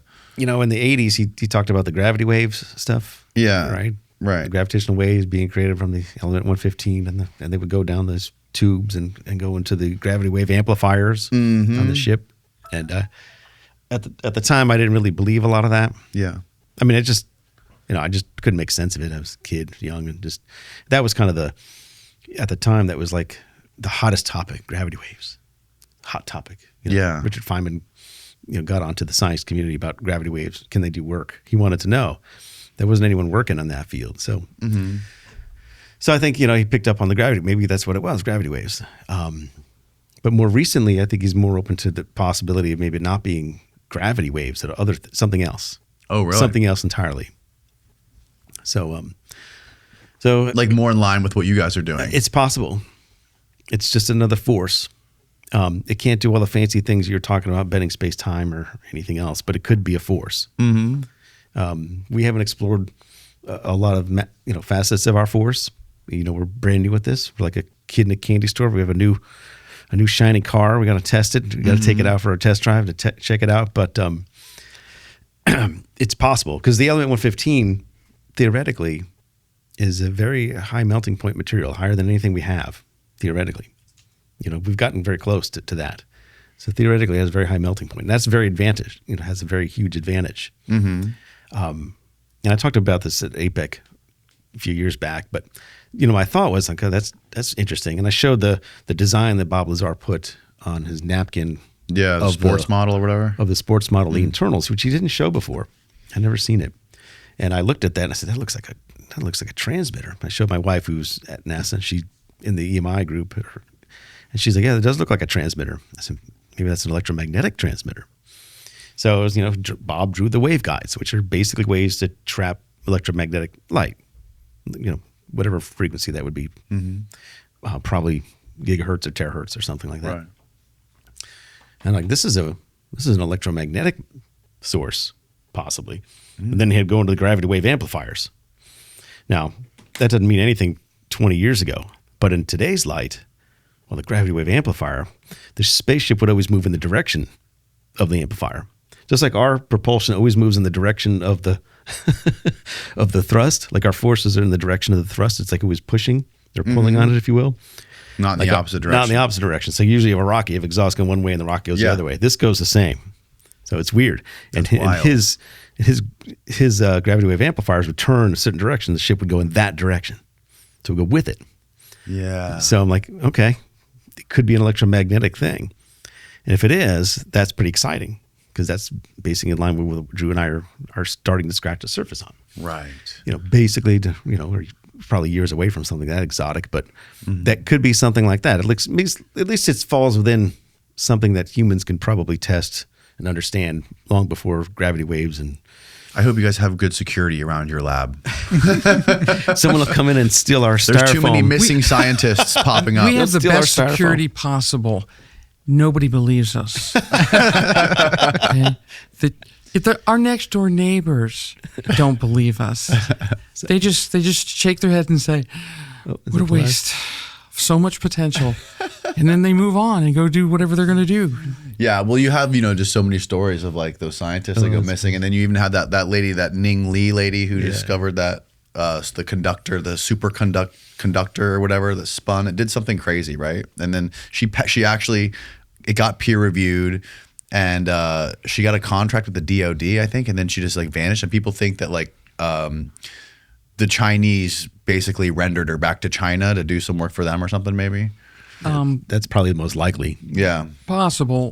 There are some people in the APEC group who've been in that world for 25 plus years, and they have a lot of historical knowledge, and they know some of these people.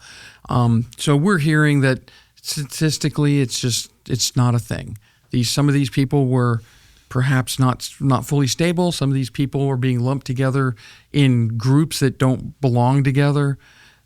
So, that's the because consensus. we talk about this from that community, which I would think they'd we be the talk experts. about this regularly, and About this there's lady just in particular? about the whole about the whole phenomenon community. of the like scientists there's missing. 10 or 20 of these people.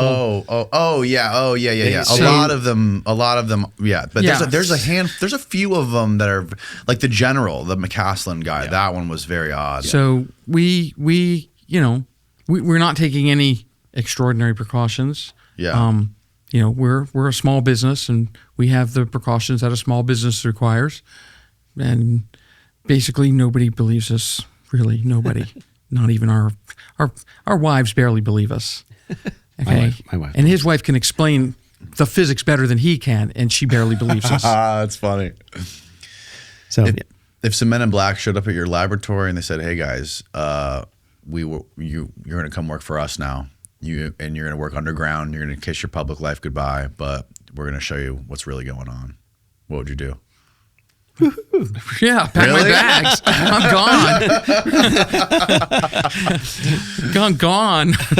Wow. no, I don't care where. I don't care if that thing's under the ocean. Yeah, I used to think the same thing, but on the other hand, the more I think about it, I'm like, I really don't want to know the truth, about what all this stuff really is, because I don't know what kind of baggage that comes with, because there's so many different people, there's so many different stories around this stuff, and it's really hard to keep one coherent sort of view on this kind of stuff because it's so intertwined with all the UFO stuff, and there's so many UFO stories, and it's hard to pick the wheat from the chaff. It's just like the zone has been flooded with so much crazy stuff, and within that big cauldron of craziness, there's a lot of real stuff. There has to be a lot of real stuff.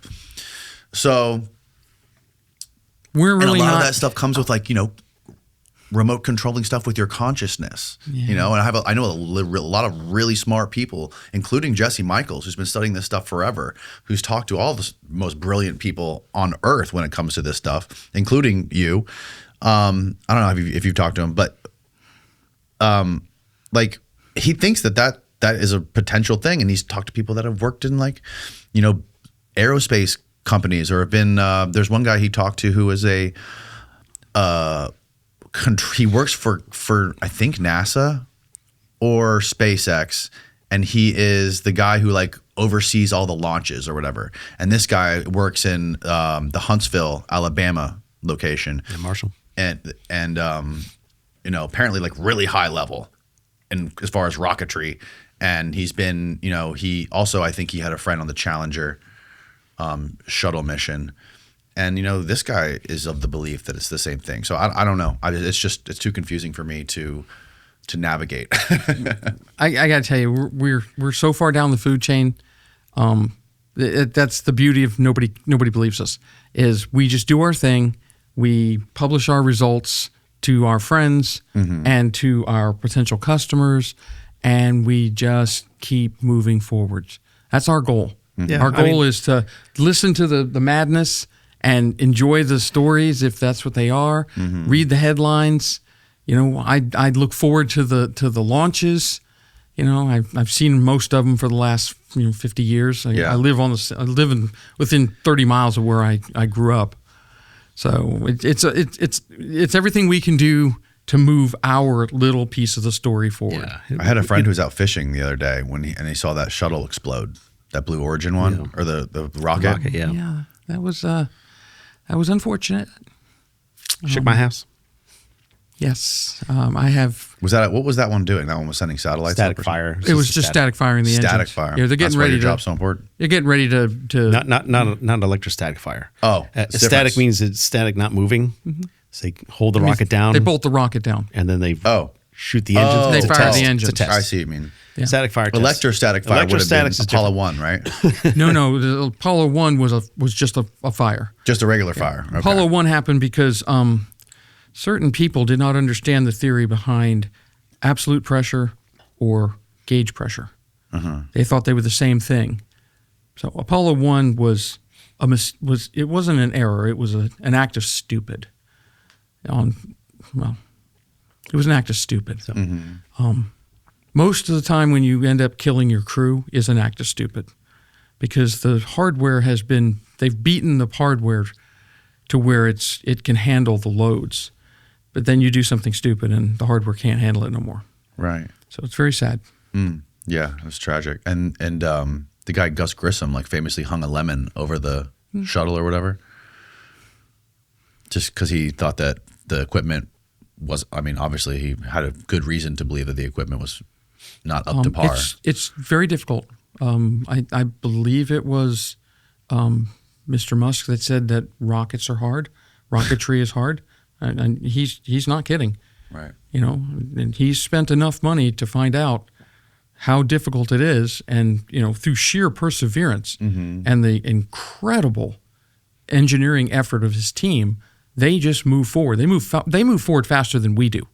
Okay, we move forward fast. I mean, we test once or twice a week, 3 times a week, sometimes 4, and we have iterations twice a week. Sometimes those guys are moving light years faster than we are. They also have unlimited budgets. They also have a far larger team. They have a much narrower scope of what they're trying to do. Right. And people have built rockets before. And I don't think anyone's built what we're building before. And if they have, I'd really like to talk to them. Yeah, I mean, we don't want to be mixed in with the alien crowd and all that. This is just another discovery in physics, I think. And well, how could you be into this stuff and not love the aliens? Well, yeah, you do love it. I mean, you just like to hear the stories and watch the movies. And I told Jesse, it's great fun. And I've experienced some of these clairvoyance things myself, because you can do it. Yeah. Oh yeah, absolutely. It's I like anything in the world. You have to believe it. To believe it, you have to test it yourself. Don't just take someone's word for it. Just try it out. Like telepathy, very real. You have to practice it. Clairvoyance, there's books that tell you how to do it. I was a kid, I was all into that stuff. Just draw something on a paper, have someone else draw something, and you figure out what it is without looking at it, and just draw what you think it is. If they concentrate on it real hard enough, and you read their mind and all that, you'll see what they see. It's not too complicated. It's not too hard. You just have to do it. Telepathy is the same way. I do that experiment with my kids a lot. Think of something I'm saying, and they just think of something. I do it with my wife, just all the time. Like, what number are you thinking of? And just practice it. You practice it, you get good at it. I have no idea how it works, but it's also interesting that Edgar Mitchell got really into that stuff. Yeah. It's a different phenomenon. There's a lot of things and I tell the students this, and I gave a talk at the Electrostatic Society of America, which I'm now the president of, and I told the young folks in there, there's a lot left to be discovered. Everyone thinks everything's done, everything's discovered, and that's not true. It's the 21st century, but there's still discoveries to be made. I discovered 3 or 4 different phenomena in electrostatics. Right. This propulsion is just one of them. Right. But we're still a very young species. There's a lot more to learn, and don't think science is done. It's not. Right. And it's an exciting world we live in. I think it's a very exciting world. Personally, I think it's really exciting. I think it's going to get more exciting as we get further along. I think there's a lot more to it than just like the nuts and bolts physical the physical elements of stuff, right? I think there's, just studying the history of NASA, like those dudes, L. Ron Hubbard was best friends with freaking Jack Parsons, doing all kinds of crazy seances and witchcraft, and these guys were into all kinds of wacky stuff. Like how and a Nazi. So you have like the 3 craziest, types of people you could imagine coming together and forming NASA. Like it seems like there was way more to this rocketry stuff than just. But when all was said and done, they were crazy on their own time. They were working with Robert Goddard's liquid fuel engine during their daytime. So they were doing real engineering, real rocket science during the daytime. They made it crazy, let's go get a beer and do a seance or whatever. I don't know. But during the daytime, they were learning how to build a nozzle that expanded the gas that they were generating in the power head. They were learning how to pump fuel where they were going to go. They were they I don't know that they were doing those squiggles, but they were doing rocket engineering based on what was known at the time. And they actually didn't know it, but so was a young von Braun over in Germany doing basically the same studies that they were doing. And he had a different funding source. So yeah, you can put as much of the seance stuff in there as you want, but if you're not based in the physics and in the engineering of your day, you're just, you're guessing. We build hardware. We build hardware that works.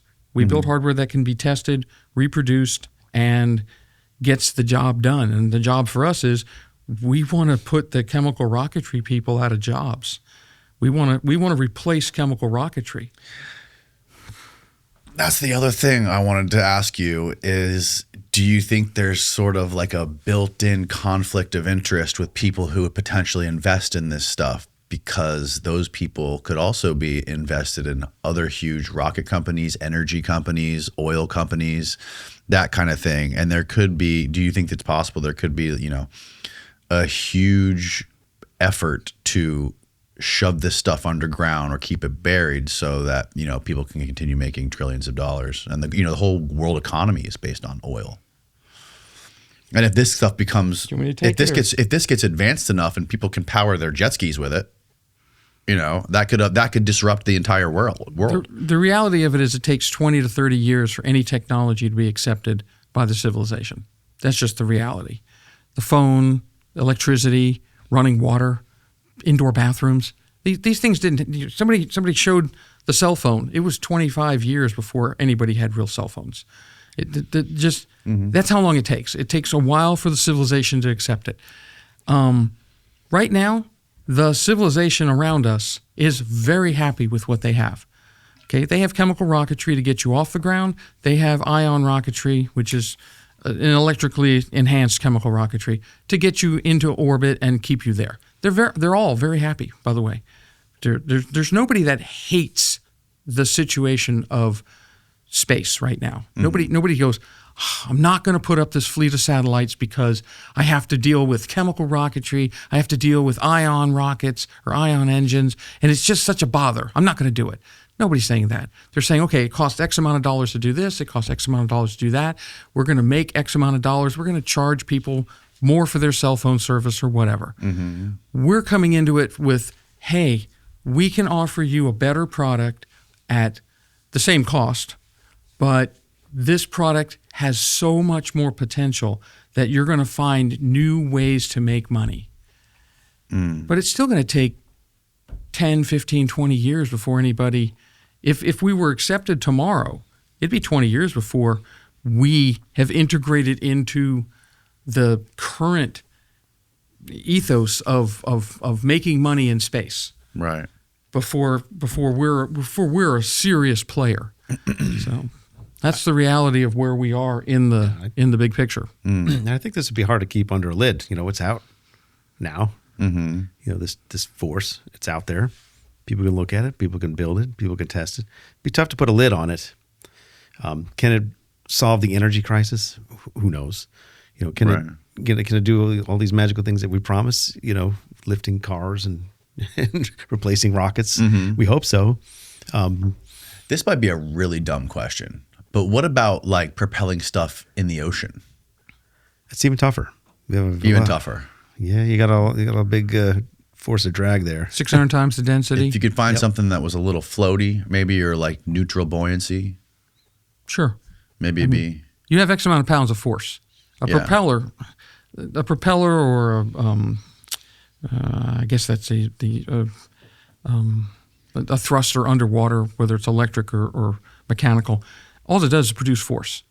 You're pushing the water behind you to push the boat forward. Exactly. So let's say you make 100 pounds of force with your propeller for whatever reason, whatever shape or size you are, underwater or on the surface, on a hydrofoil above it.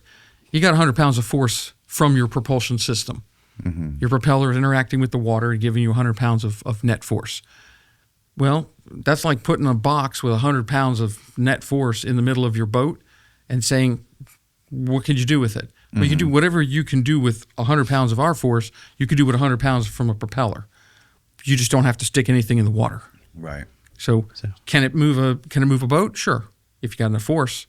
Can it move an airplane? Sure, if you got enough force.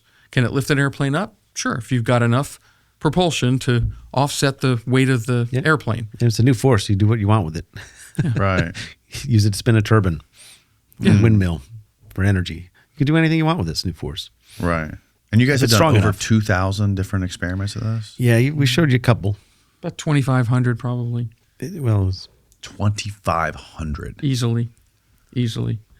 Did you want to talk to this guy? Oh yeah, some of this stuff was amazing. Like we would go to lunch every once in a while, and we would beg Janessa to come with us because she's way smarter than Charles.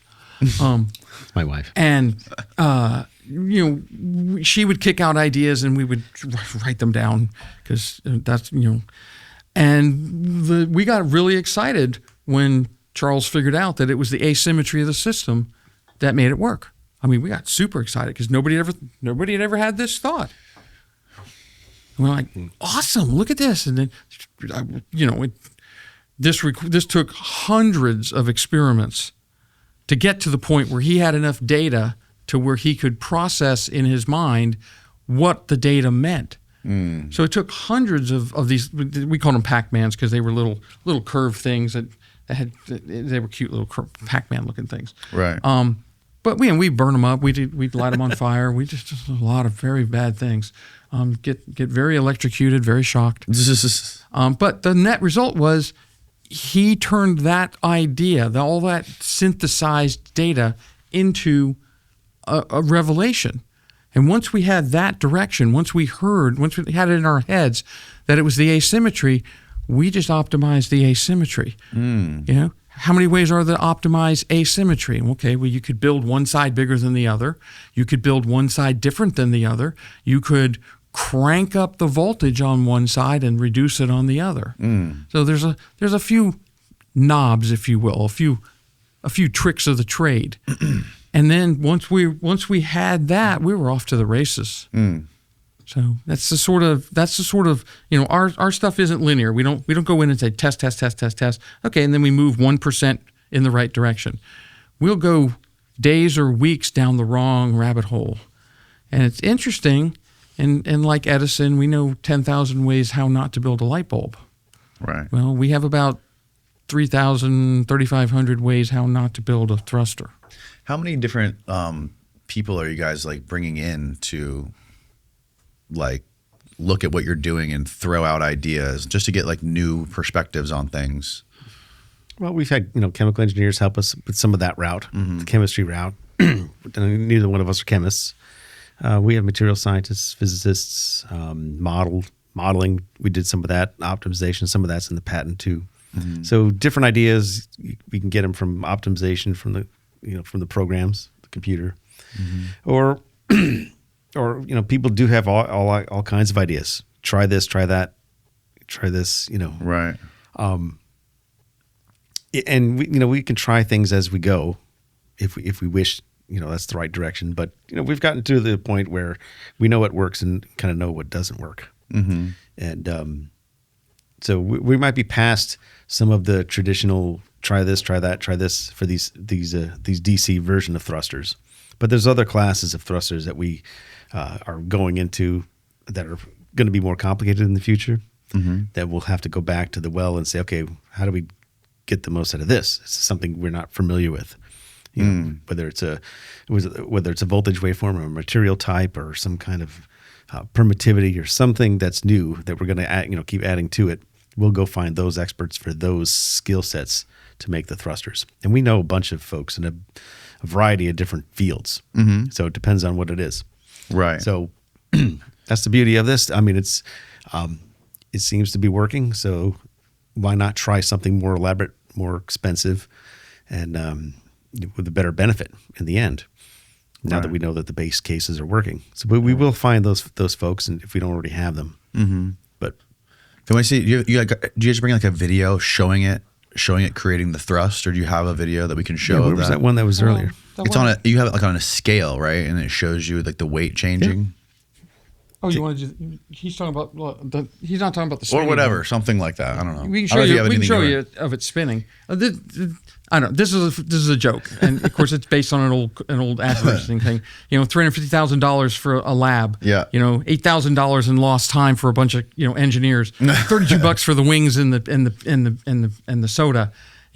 Look on the new guy's face that there's no sane people in the room. Priceless. Okay, you have no idea how many really smart guys have floated in and out over the years and just gone, you people are mad. And then went back to their lives and had great lives. Okay, while we have had our lives.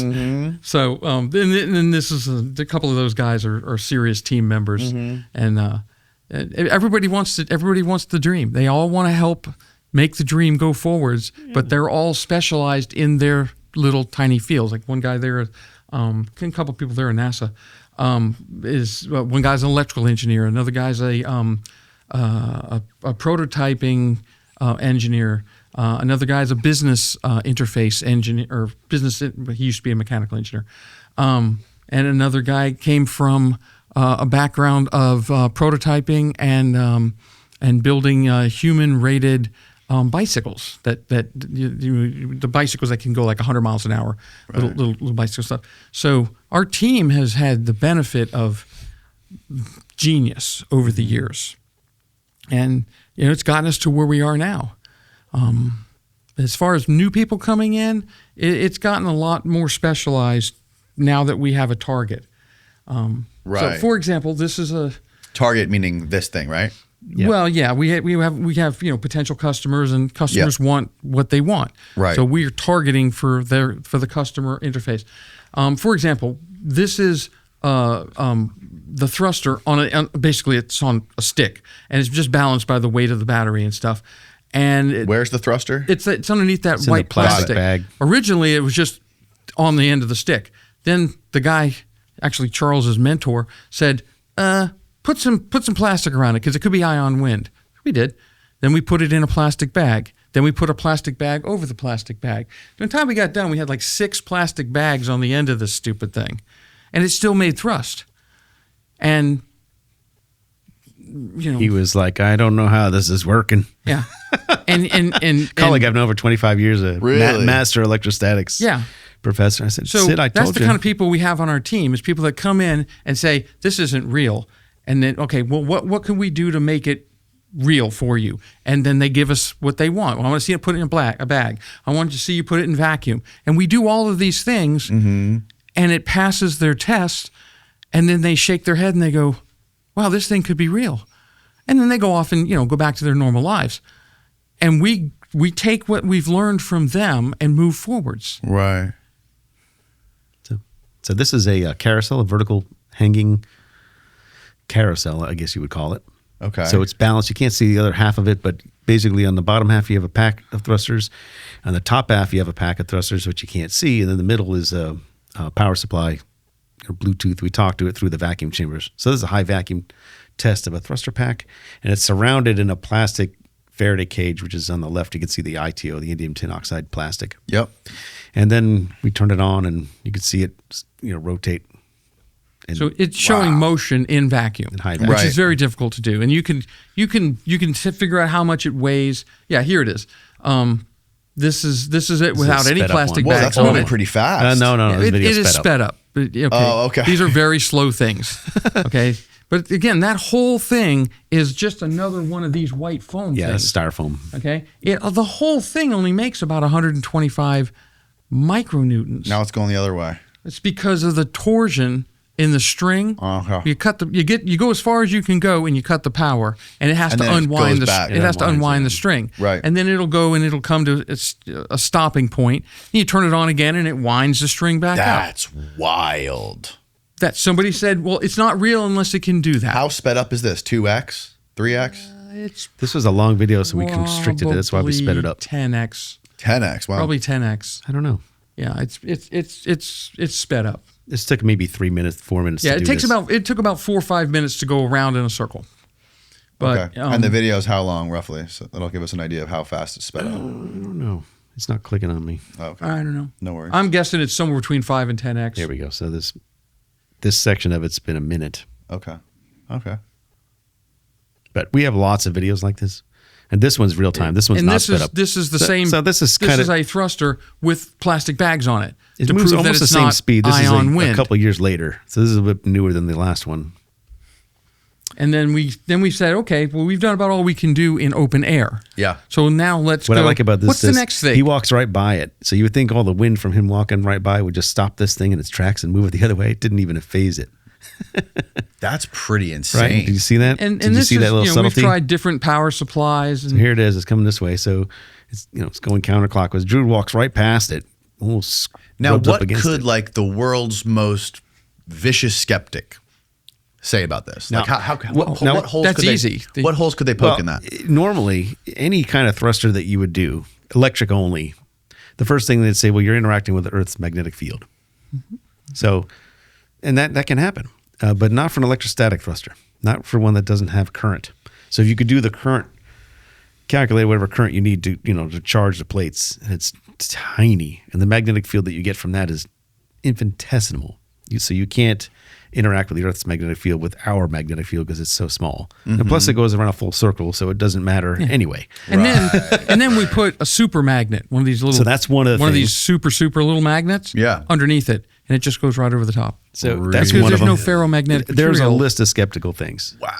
So the Earth's magnetic field's one of them. The ion wind, which we talked about. We've addressed both of those. Well, there's there's- half a dozen of them. There's many of them. So you have an ion wind, which is basically you're charging the air and the air is accelerating. So we put everything in styrofoam or plastic or RTV or epoxy, and then cover that in bags if we need to for the demonstration purposes. Our test articles we don't always go to that rigor unless it's a demonstration. Our test articles we're fine enough with the ITO Faraday shields, so we make sure all of that's intact. But so you want a Faraday shield that you want to encapsulate it, you want to keep it away from something. You do not want any Coulomb attraction near anything, so you don't have any cabinets or tables or chairs feet away. So there's no force of attraction. And then you can see it go around the room. So if there is a cabinet that's attracted to, which is probability less than a fraction of a percent, it still moves past it and keeps going. Right. So probability is now 0. So there's so many facets to this that we've addressed every issue multiple times over in multiple configurations, as many as we can come up with. So the very last thing we should do, and we have to do, is just put it in space. That's it. That's the last hurdle. Put it in space and see what it does. Couldn't you do this? Doesn't NASA have like space chambers you can use? He's got one here. This is what they would have at NASA. These are high vacuum chambers. I mean, like a huge one, like the size of this room. Yes. So that could be another thing. Some of the aerospace companies that were going to test this for us don't go down high enough vacuum for the large ones. Yeah, also- it's basically a They belief don't- system. They do. Also, I have a chamber that you could put this desk inside of Oh, do you really? at our facility. Yeah. So that is another thing Wow. we could do. Get that sucker up online. That's a very expensive chamber. So that is Yeah, and another then thing. how do you set it up once it's in the chamber? You probably have to do something like this where you put a framework around it and you cover it in a box. I'm a and- professional aerospace engineer. I built ground support equipment for 40 years. I'm really good at that. Right. Whatever test he needs run, I dream it up, all the hardware, then Yeah. build it, then run the test, and then have him come and take shots, pot shots at what could be wrong. Why could that have done that? Why could it run this? Flip it backwards. Flip it to 180. Return it 90 degrees. So do it in other chambers. we can Done do. that too. We can build anything. Flip it the other That way, would see if be it goes the required. correct direction. Yeah. Put dummy plates in there that look just like your plates, but don't have the magic of the asymmetry that you've incorporated. See if they work. They don't work. Flip the plates. There's a Flip the lot of structure. controls you can do. Flip the polarity. There's a lot of controls you could do. We've done them all multiple all. times. Because nothing I hate more, and I'm sure Drew hates it too, is wasting our time. False data. We cannot stand that. False positives are False a nightmare. positives. So we always have to go through the rigor of flipping it backwards, putting in dummy plates, putting in a bigger chamber. If we get something that's really nuts, crazy. Electrostatic. You put 5,000 volts on a wire. You think, okay, I've just put 5,000 volts on a wire. If the wire is thin, it can actually physically change shape. because the electrostatics inside want to get away from each other. The little electrons on the wire want to get away from each other, and they exert so much force on the insulation, they can actually make wires change shape. Wow. So if you have wires running to your test article, when you power it up, a source of false information could just be the fact that you powered it up. So in order to stop that, because Dr. Charles said, hey, we need to, that's the next order of operations. I said, okay. Took the entire high voltage power supply and mounted it inside the test rig, inside the Faraday cup, inside the Faraday chamber, and the whole thing is now on a pendulum. So you can see it here. I mean, so it you doesn't can matter shrink this down to nothing. I There's shrunk a little all that down and stuck it inside of the Faraday chamber, inside the Faraday box. Yeah. So if your power supply is inside your box, eliminating that's one moving. more possible source of false information. And that's really, really hard. And to then fake ran that. 1,000 tests in that new configuration. It's been at least 1,000 that we've had. There are smart people that have fully very, inside. very good ideas of how to be fooled, and Yeah. we've just had to address all of them over the last 10 years. That's what we had to do, and that's okay. That's what we want. That's what then, the only person we're competing with is ourselves. We are going to innovate so fast that no one's going to be able to catch us. So that's pretty cool. That's where we're at. I mean, that's not where we're at, but that's to answer your question. Yes, there's at least a half a dozen or a dozen. And different. those things that you can't see them, but those things are these. This is the actual. That's from like 5 years ago, 6 years ago. But those stacks, you stack enough of those little bad boys up, and you can make a 5 millinewton thruster. Wow. Then you put. What is this thing in the middle made of? That's a sheet of brass. That's just brass? Mm-hmm. The yellow stuff is polymer tape called Kapton. Now, what about like any kind of crazy exotic materials? Are there any like other materials that you guys could think up that would make this stuff work? I mean, better? there are. Yeah. I mean, I would say there are plenty of options, but you have to know why you're doing them, what you're doing them for. Are you trying to shrink it down? Are you trying to make it lighter? Are you trying to increase the field? Are you trying to prevent breakdown of the plates of the field? Are you trying to increase the permittivity? Are you trying to decrease the permittivity?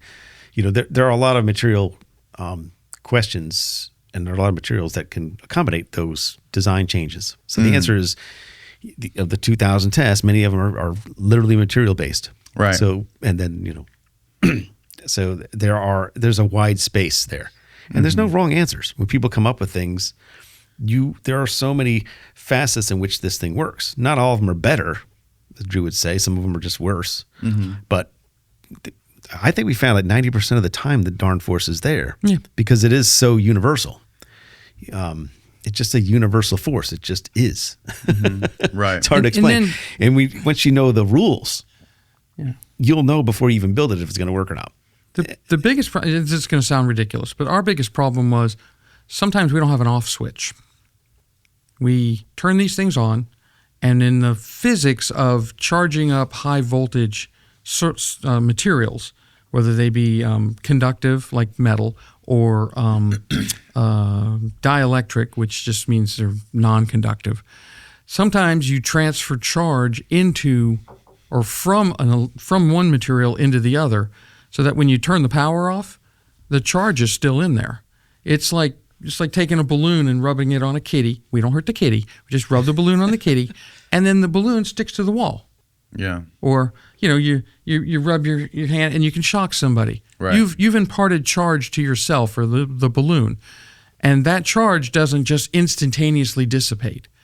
Well, in our case, we're working with electrostatic fields that are so high that we can drive charge into materials that you just don't expect them to take on a charge. Drive the charge down into them. Wow. Okay? And once you have the charge driven into the material, when you cut the power, that's the free charge. That goes away and goes back to sleep. But the charge that you've driven down into the materials, Right. that charge has its own field because it's charge. Charge has field. Well, this is a field-driven phenomenon. It doesn't care where the field comes from. If it comes from live energy or if it comes from frozen charge, it doesn't care. Right. As long as the what I like to say, as long as the geometry is fixed, the magic, however we set this thing up appropriately, and the charge is present, it'll continue to make thrust. So we'll run this, we'll put together a really state-of-the-art thruster, and I'll charge it for, 30,000 seconds. That's a normal test. Mm-hmm. And turn it off. Well, it's in high vacuum, and it's got nowhere to go because it's isolated electrically. Mm-hmm. I'll come back the next day, and it'll still be there. The thrust will still be there, which meant that it's been making thrust. Maybe it's making 2, 3, 4 millinewtons of thrust. Mm-hmm. When you come back the next day, it's still making 3 millinewtons of thrust. Now, at some point, as Dr. Charles will tell you, there are no perfect materials. There are no perfect conductors. There are no perfect insulators. Mm-hmm. So at some point, that charge will bleed off to somewhere. It will continue to migrate through the material. It'll migrate backwards. It'll do something because there are no perfect materials. Well, once the charge bleeds off, the thrust bleeds off. So when we really want to make a stinger of a thruster, we'll charge that thing up for, 100,000 seconds, 200,000 seconds. That's a long time. That's a week. And then we'll just leave it be for a while, and it'll just stay on. Really? Well, some customers want it to stay on. There's after our meeting. Oh yeah. What is this? This is remember the high voltage needle I told you about? Yeah, that was the There's a brass that was needle the there. idea of that was a really It's bad a plastic idea. tube over it, and again, it's just What is that thing on the bottom? it's a plastic tube. I used the And white it's a piece styrofoam. of wire and a plastic tube Okay. and a What- piece of tape on the end of it. What the thing? What the thing on the ground though? That's just a block of styrofoam. Oh, I have a ruler tape there measure. to try to measure how far it moved. But I had to make sure when you it do was the plastic. math and you do the weight, that thing was making about 6 millinewtons of thrust. It was 140,000 volts. So It was 140,000 volts, but it was making like 6 millinewtons of thrust. Well, that's insane. That's insane. it's a lot of voltage, right? Yeah, it's insane voltages. So Drew's task to me back in 2016 in April, after I went home and did this, after I saw his lab, his task was to me was you got to package that in this thing. Right. You got to put that in that little test toy. Yeah, because At 140,000 volts with no ground around it. That's what I had no ground around it. the power supply for that thing was the size of this room. So just to get it was ridiculous. Just to get the grounds around it took a heck of a lot of development and understanding. Right. Because you put 160,000 volts inside of a metal can, it's just going to spark to the can and break. Just spark to it. So we had a lot of work to go from that to other designs. Mm-hmm. But that's kind of where we started. Mm-hmm. So the idea is to do the same thing with lower and lower voltage. Lower voltage, smaller, Lower higher voltage, force ratio. but- There's a lot of parameters to optimize. Drop the voltage and increase the force. Yeah, so we're Increase down the to field, like right. If you increase the field, because voltage is just there to make the field. Yes. So you increase the field. So if you drop the voltage, you got to do something like bring the stuff closer together. So you could keep the same field. Exactly. So we play at the edge of the envelope for materials. We play at 10 to the 8th volts per meter. Mm-hmm. That's 2 orders of magnitude greater than it takes to break down air. that's the far view of it. Yeah. Oh wow. So you don't want to be near that thing, but Yeah, it was lethal. It was lethal at every. Really? Yeah, it was lethal at every possible instance. so we had to make something that was That's why we non-lethal. only had our intern run around and change stuff. Now, how is this stuff different from the Biefeld-Brown effect? There are some overlap there for sure. There's overlap, and he was I working think with so. lots of voltage. He was right? he was a million volts, so hundreds of thousands of volts. Yeah, in air. There was a lot of ion wind, I'm sure, and some There of was his, a lot of ion wind in some of Biefeld-Brown. his. But I don't think all of it was. I think some of it might have been this effect because these two effects counter each other based on the geometry. Our effect is much weaker than ion wind, so we want to make sure we cancel the ion wind so we don't see it because it'll null our force. Mm-hmm. So, but I wouldn't be surprised if there was some overlap there. And some of his thrusters. Isn't it true, like sort of what he discovered was utilized for like the skin of some of the stealth bombers? There's some sort of like weird thing going on with the skin of those planes. That's the lore. That's not proven. I don't know if it was proven or not. I know I never worked on those programs. Yeah. Right. I mean, I think when you put a Corona out in front of an airplane or in front of a spacecraft, you're getting a wind, but this wind is like 1 or 2 miles an hour. It's a tiny, slow, very weak wind. It's not strong, but maybe the thought was for them was to try to lower the turbulence of the gas. If it was a highly ionized gas, maybe someone thought that would work. I don't see how it would affect it in a good way, in a meaningful way, but it doesn't mean they didn't test it. High voltage Corona wind is another specialty of a field, subset of electrostatics. Yeah. Not something aerospace engineers spend a lot of time understanding and learning. So I wouldn't be surprised if they thought, oh, this isn't a wind. We'll just add a wind to our spacecraft without any propellers and increase the wind that we're making, decrease the thrust that we need to get the same speed. We lower the fuel or whatever, lower the friction. It could have been something as it could have been something like that, but I try don't out like they have they wanted to make torpedoes go faster. Okay, well, you're passing through water, so they would. There's information out there that says that they put a small rocket motor facing forward on a torpedo. And then the bigger torpedo propulsion, of course, is in the back. You think, how is that going to help anything? Right. Well, the rocket motor literally blasts gas in front of the torpedo. Well, gas displaces water. So now you're passing through a lower density fluid, which is a combination of gas and water. Like what creates a cavity right in front of the torpedo? And apparently that was enough to lower the viscosity of the water, or lower the viscosity of the combination gas and water. So now you're pushing your torpedo through a little bubble, right, instead of solid water. So maybe you can go faster. That's the sort of thing that I could understand from aerodynamics. Maybe they thought, well, let's do that. Let's push this Corona gas out in front of the wing, maybe somehow magically. And maybe as it gets swept back, it'll reduce the turbulence, or it'll recharge the laminar boundary layer, because that's usually where the drag comes from, is when the laminar boundary layer gets tripped and you go into turbulent flow. Maybe it'll push that back another 10 or 20%, and we'll gain some more laminar flow. Who knows? They could have tried it out. It may have done something. It could have just been a good story. Right. I don't know. Never worked on the program. Yeah, it's just so crazy to me how far advanced certain technologies have become, where other ones have not. For like, we can FaceTime people in New Zealand in literally a split second, and self-driving cars can deliver you a Caesar salad, but we haven't figured out a better way than this primitive combustion engine stuff, where we're blasting out chemicals out of the back of a rocket and fire to launch shit into space. And that's seems to be so much money wasted on doing that when we could figure out a better way. It's just one of those mysteries.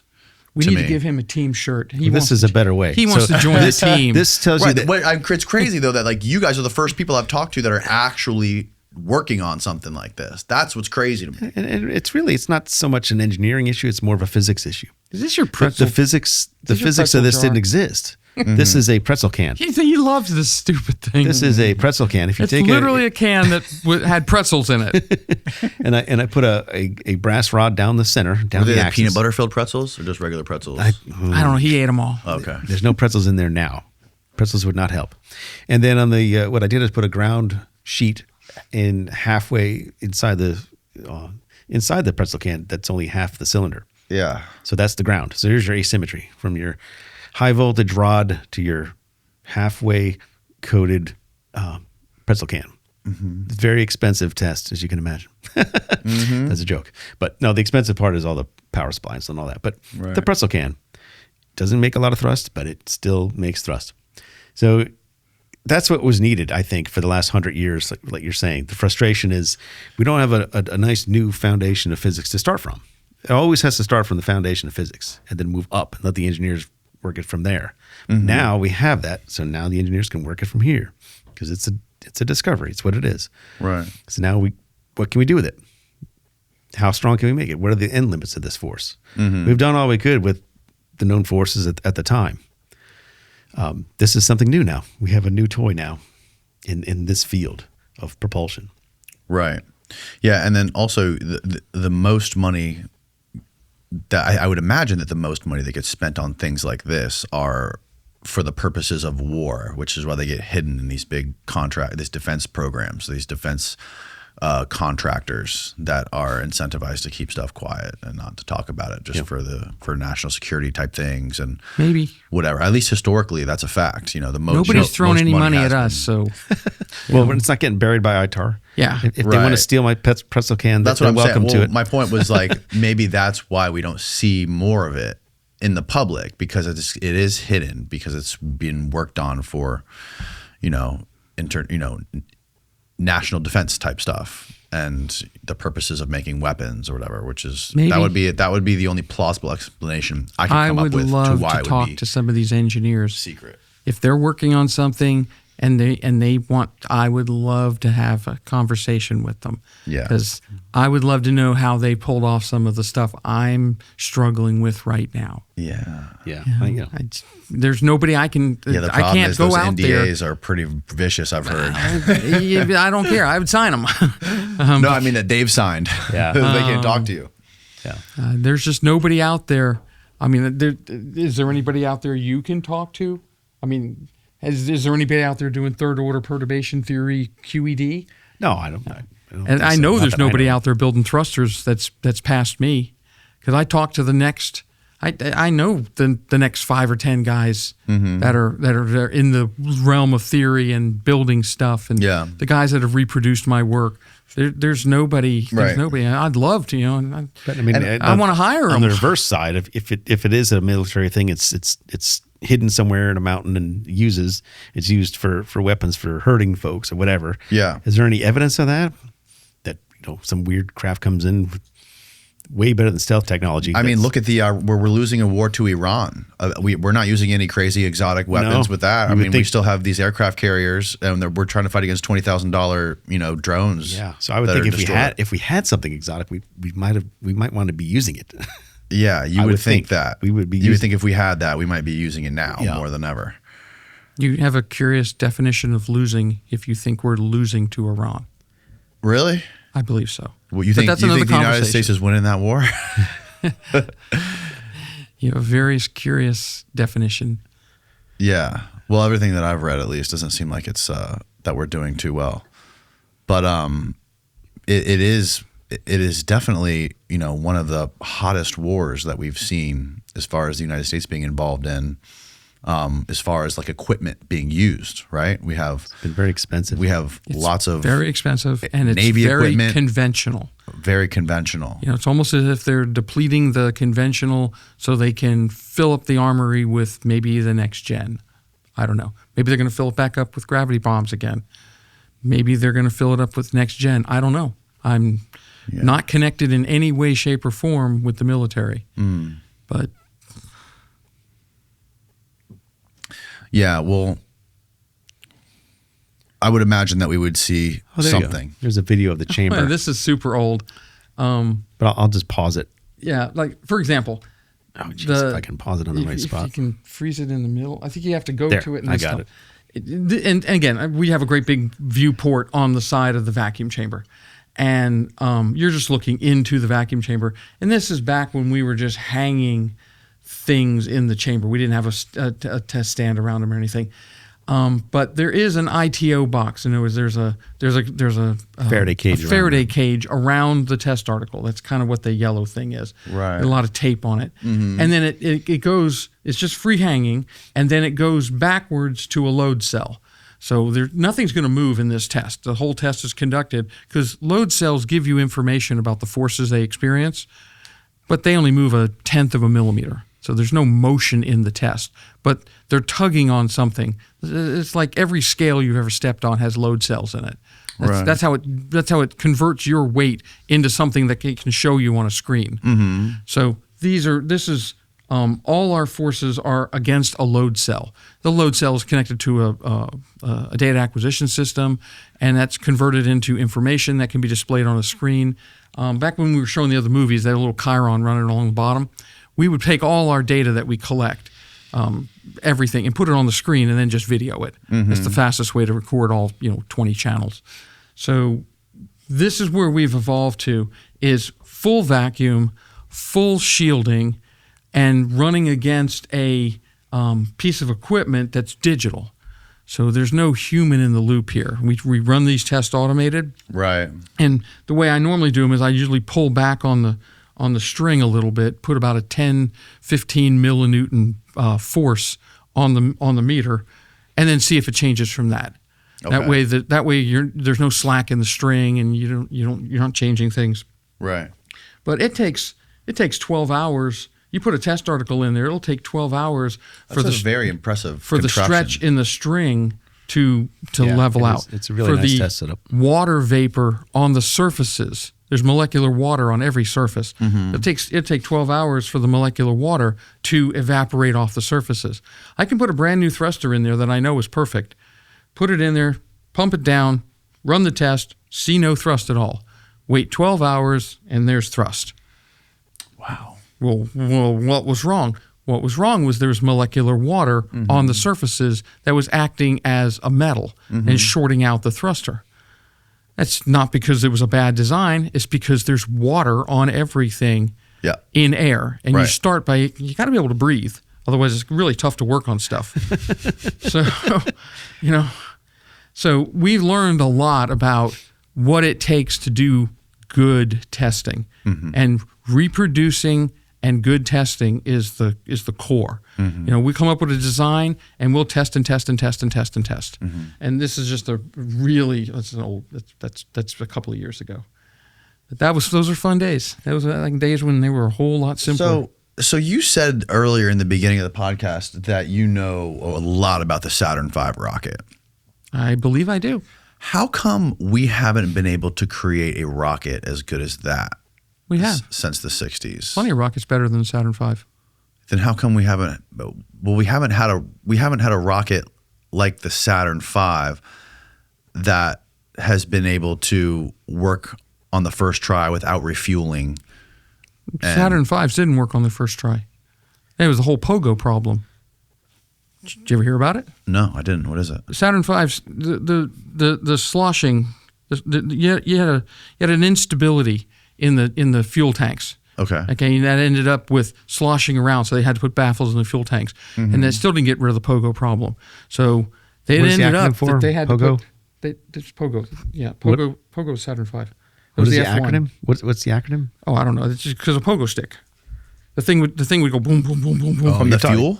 No, it turned out to be instability in the combustion chamber in the oxygen mix when they were pumping in the liquid oxygen and the liquid hydrogen. Right. They're pumping in the liquid oxygen and RP1, which is basically refined kerosene.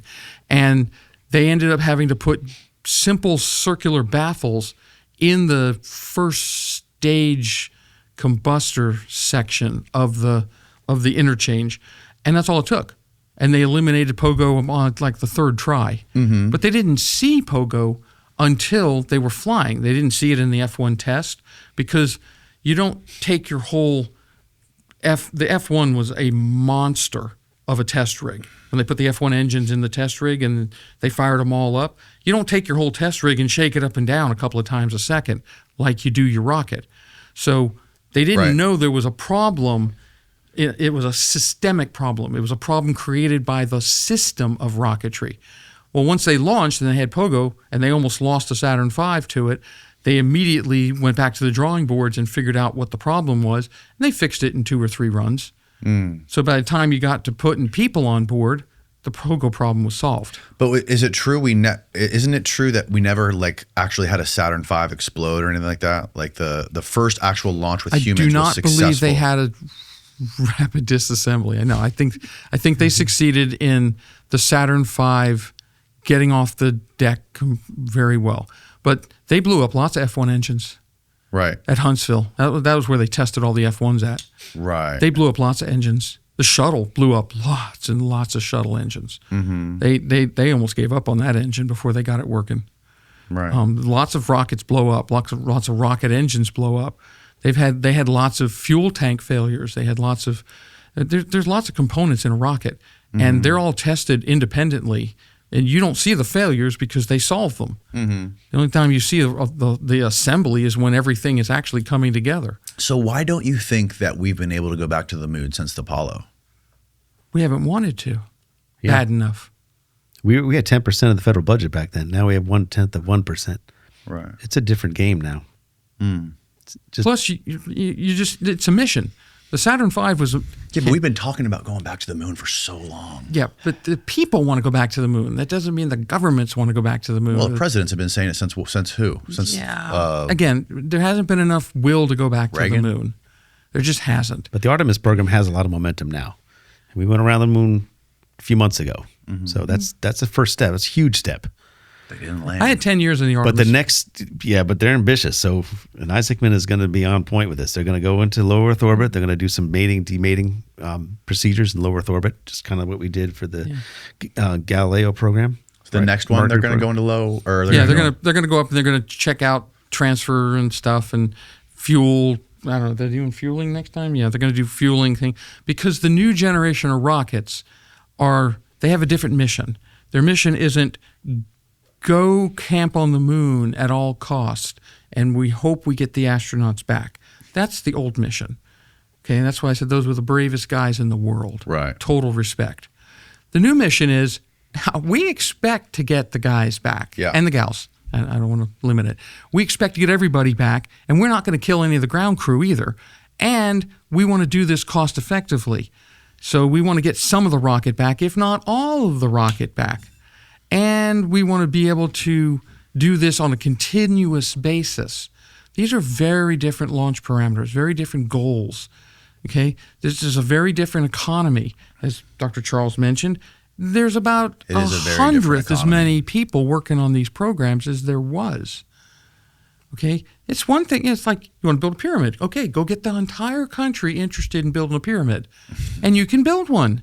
Not just a couple of YouTubers. Now let's wait. Let's wait 1,000 years, and let's build another pyramid. Oh, but we want to do this with one construction company working with 1/10 of 1% of the resources that we had the first time. Right. The technology has accelerated. There's no comparing a shuttle RS-45 engine to the third stage, the S3 engine. There's just no comparing it. The S3 engine was a go-getter. It maybe had an ISP of somewhere around 300.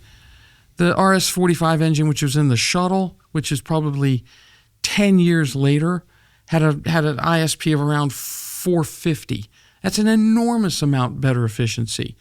Okay, the new engines that burn what are they? Methalox, methane oxygen. These engines are ISPing within like 1% of their maximum capability. These are incredibly efficient engines. This is amazing. Yeah. They've that's the difference. I optimized think it now, for a different goal. I think the difference now is not just the government going is part of the Artemis program. They've brought in industry. They brought in Elon Musk to help, Jeff Bezos to help. All these other aerospace companies are helping, and other countries are helping. Elon recently pulled back on his ambitions to go to Mars and said, just to help the Artemis program. To the moon first. Just to help the Artemis program. I believe that was so that they could accelerate the lunar program.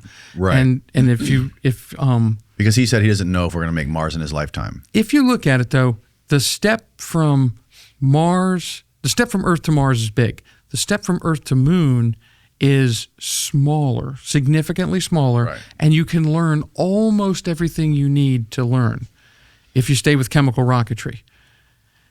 If you jump to a new technology base, put the moon back on, put Mars back on the table, put Jupiter on the table, put Saturn's moons on the table, because you don't need to learn how to refuel in space. You don't need to have 40 launches to pack enough fuel. With this technology. With our technology. Right, of course. It's a whole new learning game. And also, if you're what about if you're using the moon as a launch point to go to Mars instead of the Earth. Now you're not having to contend with Earth's gravity anymore. Exactly. It's true. We are advertising right now about 0.5 Earth unity. In other words, we can generate about half of the thrust that's needed to pick a rocket ship up off the Earth. But when you look at lunar gravity, that's about 2.5 times lunar unity. So we have gravity, right? It's 1/6. 1/6, sorry. 1/6 gravity. But we have a much greater margin for success coming off the moon. Right. And then going to Mars. If we can do 0.5 Earth gravity and Mars is only 0.38, we can take off of Mars too. We can leave Mars and come back. Okay, and again, I'm not wearing diapers, so You're not volunteering. I'm not volunteering. He wants to wear If diapers. they use your technology. Yeah, I want 3.5 days. I damn near hold my breath for 3.5 days. Wow. So it's like, do you have an ECLIS system that's good for 9 months? Yeah. That ain't no joke. Yeah, that's an environmental control life support system Right. that can run 9 months closed loop. What do you do with the carbon dioxide? What are you going to pack 1,000 tons of carbon dioxide absorber on? You're gonna what do you, literally? I spent a lot of years in the ECLIS game, and it's terrible. It's terrible.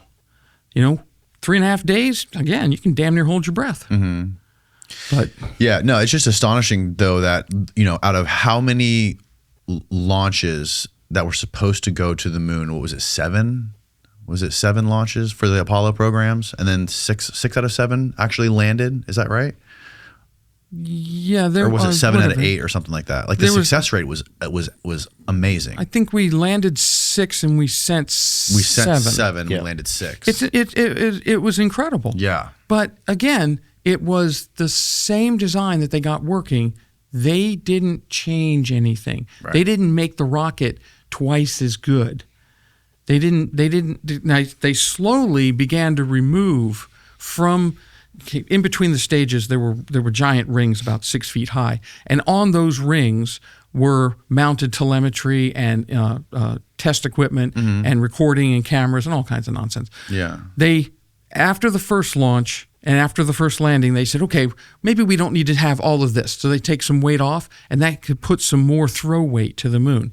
By the time they got to the last landing on the moon, they had removed something like 4 tons of materials from the first and second stages, so that they could send a car to the moon and bring back 1,000 pounds of moon rock or something silly like that. Those are tiny iterative changes toward a goal. They didn't turn around and say, hey, we want to get back the first stage of the Saturn V. Okay. Do you want to get it back from the bottom of the ocean, or you want it to come land back on the launch pad? They didn't say that. They said, let's take a little more weight out so we have a little more throw weight to the moon. Same basic mission. Let's give the guys 3 days on the moon instead of 4 hours or something. Okay, these are tiny incremental improvements in a system. Those you can do. It's not amazing that we got 6 out of 7 tries. It's a testament to they tested them 10,000 times before they sent the guys up there. Right. And it's they just didn't amazing change that enough. it happened at that point in history, that long ago. And we haven't been able to come close since, with all the advancements of technology in every other field, right? Except for that one. That's the one that seemed to go backwards. I spent 25 years working on the shuttle program. That was a pretty amazing flying machine. Didn't we use the same shuttle engines for this Artemis launch? It is the same liquid engines. The same engines, RS-45. They're actually shuttle engines because they were the finest liquid oxygen engines ever made. They had the highest ISP, which is the efficiency factor of a rocket engine. Yeah. They were a great design. They were stupid expensive, like 10, 20 million bucks a piece or something like that. And they took forever to manufacture. And I believe they're starting the line back up for more Artemises, I believe. Oh, they're coming out. Going to be 2 missions next year? Yeah, I believe they're starting the line back up. But there's nothing. I was so shocked when the one that happened recently happened, because that one had been getting pushed for so long. Yeah, I put 10 years into the predecessor There's a better of the cadence Artemis now. program. Yeah. We've been missing the cadence for a very long time. Are these rockets they're using reusable or no? For the Artemis, they're not. Everything goes in the ocean. Everything goes. The only thing they get back are the people and the little Orion capsule, and it's not reusable. I think theoretically it is. Yeah. I worked on the building where they resurface it, and I don't think I know the heat shield's not. Yeah. And I don't believe the capsule is, but yeah, my best argument for that, what I just explained, why we haven't been back, is that it's not practical to send people to the moon or to Mars when we can send robots and drones there to do the job just as good as any human being could do. It's just too dangerous. Again, and that's a great I feel idea. like the Apollo missions were just a flex. That we were just trying to beat the Russians to the moon. That's all we were trying to do. We're trying to be the number one to put people on the moon. It was just it was a publicity stunt. You were completely right, and it was a brilliant tactical motion. It showed that we had not only caught up to the Russians, because they were way ahead of us before that. They did the first orbit, they did the first dog, the first Sputnik thing. They were way ahead of us. We caught up, then we went past them. They put the first lunar rover on the moon. It was a little nuclear powered tank. But we caught up to them and we passed them, and then planetary we surpassed them. We did the Mars programs. I don't think we've done anything on Venus, so they were ahead of us on the Venus landings. Right. But yeah, it was another extension of the Cold War, I believe. Right. And it's been my opinion that NASA has been a ping pong ball of the political scheme forever. They were born a ping pong ball. There was nothing wrong with NACA. It was making airplane wings and doing great. And then they said, well, we need to have something that does space because, the godless, commies are going to take space from us. Right. So they created NASA, and it was a ping pong ball of politics ever since. They cut the budgets, they expand the budget. They give them a mission, they cancel the mission. They tell them to produce hardware that is technologically the bleeding edge. Then they slice the teams up and they come in and they rearrange the what they want them to do. It's terrible. It's not how you build a rocket. But how much technology, if any, do you think NASA has that it's keeping secret? You think it's possible? I mean, I know it's it's kind of you're technically employed by them, but if you could speculate. Well, I mean, we're public. We serve the public, right? So every time we have a new technology, we have to report it. Right. So we have legally a new technology reporting. Right. And we put it out there. We want to report it because then we could maybe get it patented and get it licensed, and then we can benefit from it. The employees benefit. It's not like a company where the companies benefit. Have you heard of the story of Gary McKinnon, the hacker guy who hacked NASA? Yeah. I heard him. He's living in England or whatever. Yeah, the U.S. tried to extradite him back to the U.S. to put him in prison for 80 years because when he was a kid, he did some hacking stuff, and he tried hacking the Pentagon and ended up getting into NASA, and he found some image of this TicTac object floating in outer Earth orbit, and it was like a document that was referring to non-terrestrial officers or something crazy like this. And as soon as he saw the thing with obviously he can't prove it, but this is what he said. And we know for a fact the U.S. threw everything but the kitchen sink at this guy to try to get him to come here so they could put him in prison. And, it's crazy that he described this cigar-shaped, white metallic object and on a NASA database. Dude, nobody believes we're real. And we don't follow the UFO crazy stuff. Do you want us to speculate on it? I heard all these stories. I can't verify any of these things. That NASA has people that go in and erase images before they give them to the public. I don't know if that's real. I just don't. When we just had a mission to the moon, right? We landed our payload on the moon, the electrodynamic dust shield that lifts and removes dust from surfaces as part of the Firefly payload last year. He invented that, by the way. And then, we had companies take images. They take high definition movies of the moon and they give them out. So we don't, NASA doesn't control a lot of that. Maybe they did a long time ago, but I don't think they control it now. So I think companies can easily take super high definition, videos of the moon and everything, Right. and share them. It would be a massive conspiracy if there was giant buildings on the moon and all these structures and all that stuff. Yeah, that you that's heard another about. crazy one too. That's another Yeah, crazy there's one. stories about that. But the imagery that comes out, not just in America, but the companies in America, China, There's don't this see anything dude. like that. Oh man, there's this dude who allegedly was in charge of mapping the moon for the Apollo missions, and he worked for NASA. And his name was Hal Povenmire. Have you heard of this name before? No. Never heard of Hal Povenmire? So I heard that this guy worked for NASA, and he allegedly like mapped the moon, and he told somebody that there was like crazy structures, like ancient looking structures on the moon. I've heard of that too. Yeah. And there's other people that have talked about that too. There's other people that, stories that are unverifiable about that, but it's just interesting, It's interesting where these stories come from. Like Yeah. All the giant more reason. cannons on the moon. All the, Cannons? Cannons. I haven't heard of that. Yeah. I did see something a couple of years ago of the head of NASA talking in front of Congress or being asked about exploring the dark side of the moon, and the congressman was grilling the head of NASA, one of the previous heads of NASA, and he was like, the Chinese said that they're actively trying to figure out what's on the dark side, do studies on the dark side of the moon. And he's like, why aren't you doing that? He's like, oh, let them do it. We have no interest in that. Okay, you do know there is no dark side of the moon, right? Well, There's the what I'm side saying is away that- from us. That's what I mean. Okay, the good. side that's Okay, not just- facing the moon. Because there's so many people out there that think the world's flat and whatever, all the crazy nonsense. Yeah, the same side of the moon that's constantly facing away from Earth. Right. That's what I meant by that. We have plenty of satellites that map all that. Yeah. I mean, so that's not The Lunar Explorer the LRO. was able to take pictures all the way down to the pole that was laying on the ground that the flag used to be on.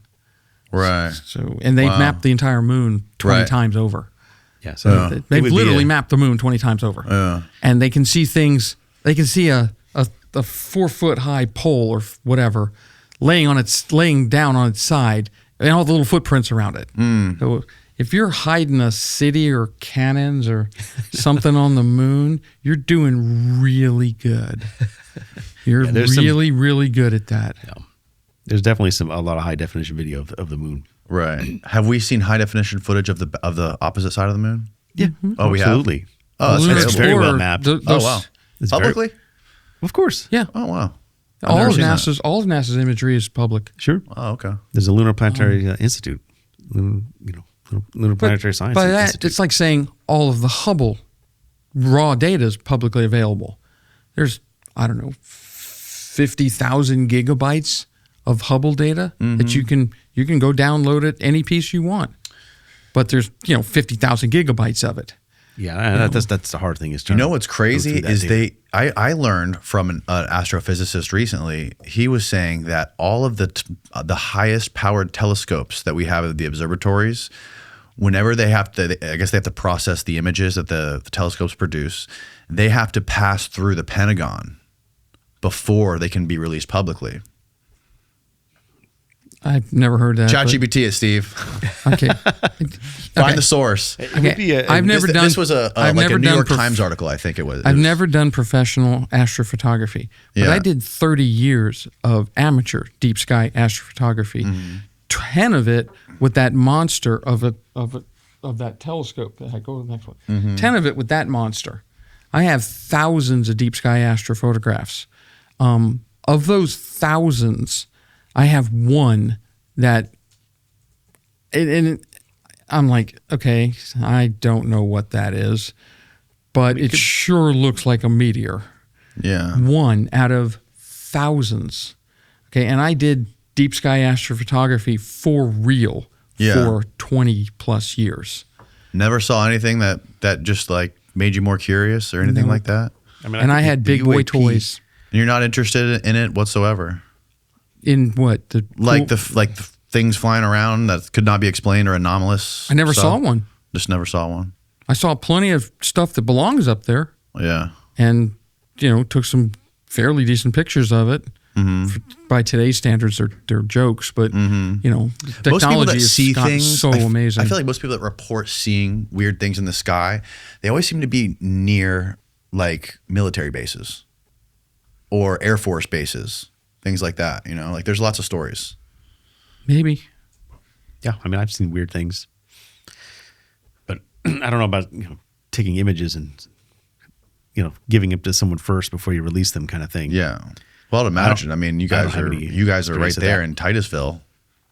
There's a lot of crazy stuff, military going on there, and space stuff going on there. It's mostly civilian. I mean, they haven't thrown anything military. There's a huge Air Force base over there, right near Melbourne. I used to surf behind all the time. Patrick's Air Force Base. Yeah.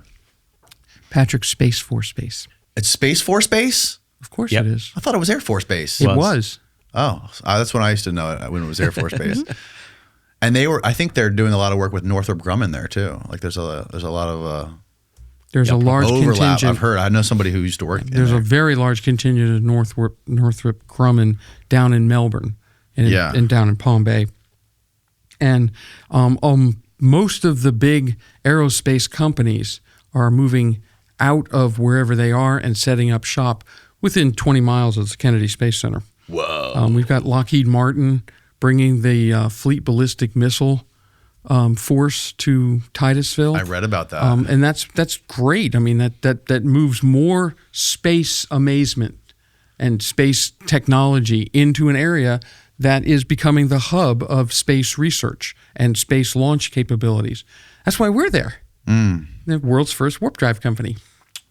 That's amazing. Shameless plug. Yeah, no, I imagine that there's got to be all kinds of crazy stuff going on the West Coast or on the East Coast of Florida. You know, stuff that could not be explained that people would be seeing in the sky. So the short and long of it is there's lots of stuff up in the sky. Yeah. Some of it you can readily figure out what it is. Some of it turns out to be reflections. Some of it, who knows, might be unidentifiable, cool stuff. Yeah. Let's get up there and find out. Me and Steve saw something actually right off the coast over on Indian Rocks Beach on the West Coast over here about 2 years ago. We had a gentleman came on the podcast, and he brought us out to the beach, and we sat there and we stared at the sky for like 2 hours. And first of all, that's the first disclaimer, is I've never stared at the sky for 2 hours at night. Okay. So we sat out there, and Steve brought his camera, and we were staring at the sky, waiting for some orbs to pop up or some anomalous lights to pop up. And we could see we got used to the airplane traffic, right? We saw all the airplane traffic. We saw the planes that were landing in Clearwater. We knew the planes that were landing in Tampa. They all had the lights. It was easy to distinguish the planes. We could see the boats on the water with the lights. And at one point, off the horizon, this orb of light pops up off the horizon, and starts move. It goes like, imagine this table is the horizon. It goes like this, and then starts going like this. One went straight orb. up, and it fizzled and then it out. got really, really bright, and another orb pops up and starts going the opposite way. Oh, wow. And then fizzles out.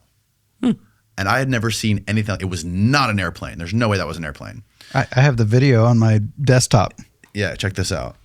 So to set up for people watching, or you guys too. So this right here is the horizon. You can kind of see the horizon right there. You see that? And then, of course, you'll see planes. This right up here is a plane, and I don't remember what this is, but you'll see it pop up right around here.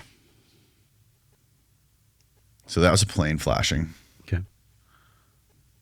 There it is. Right off the horizon. See that? On the bottom? Red? Was it red? Yeah. Watch.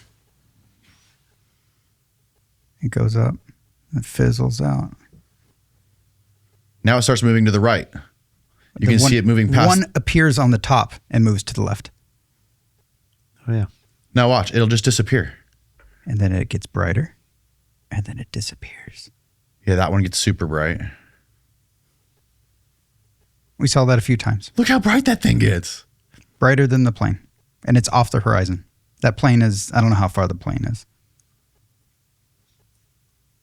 And then it looks goes like it's away, closer. right? It just disappears. Yeah. Wasn't a boat. Wasn't a plane. I don't know how to explain it. It's the first time I've ever seen anything like that. That's interesting. I told Jesse about my experience with those things. Is that something what similar to is what your that? things look like? Oh, hell yeah. I wish I'd have known this That before far you offshore? were hooked up with me. It was about, I would say, 3 miles offshore. I don't know if you watched that podcast that I did with him. I talked about it. I don't know if he aired it or not, but it was I weird. saw it, and I saw it on thing. Yeah.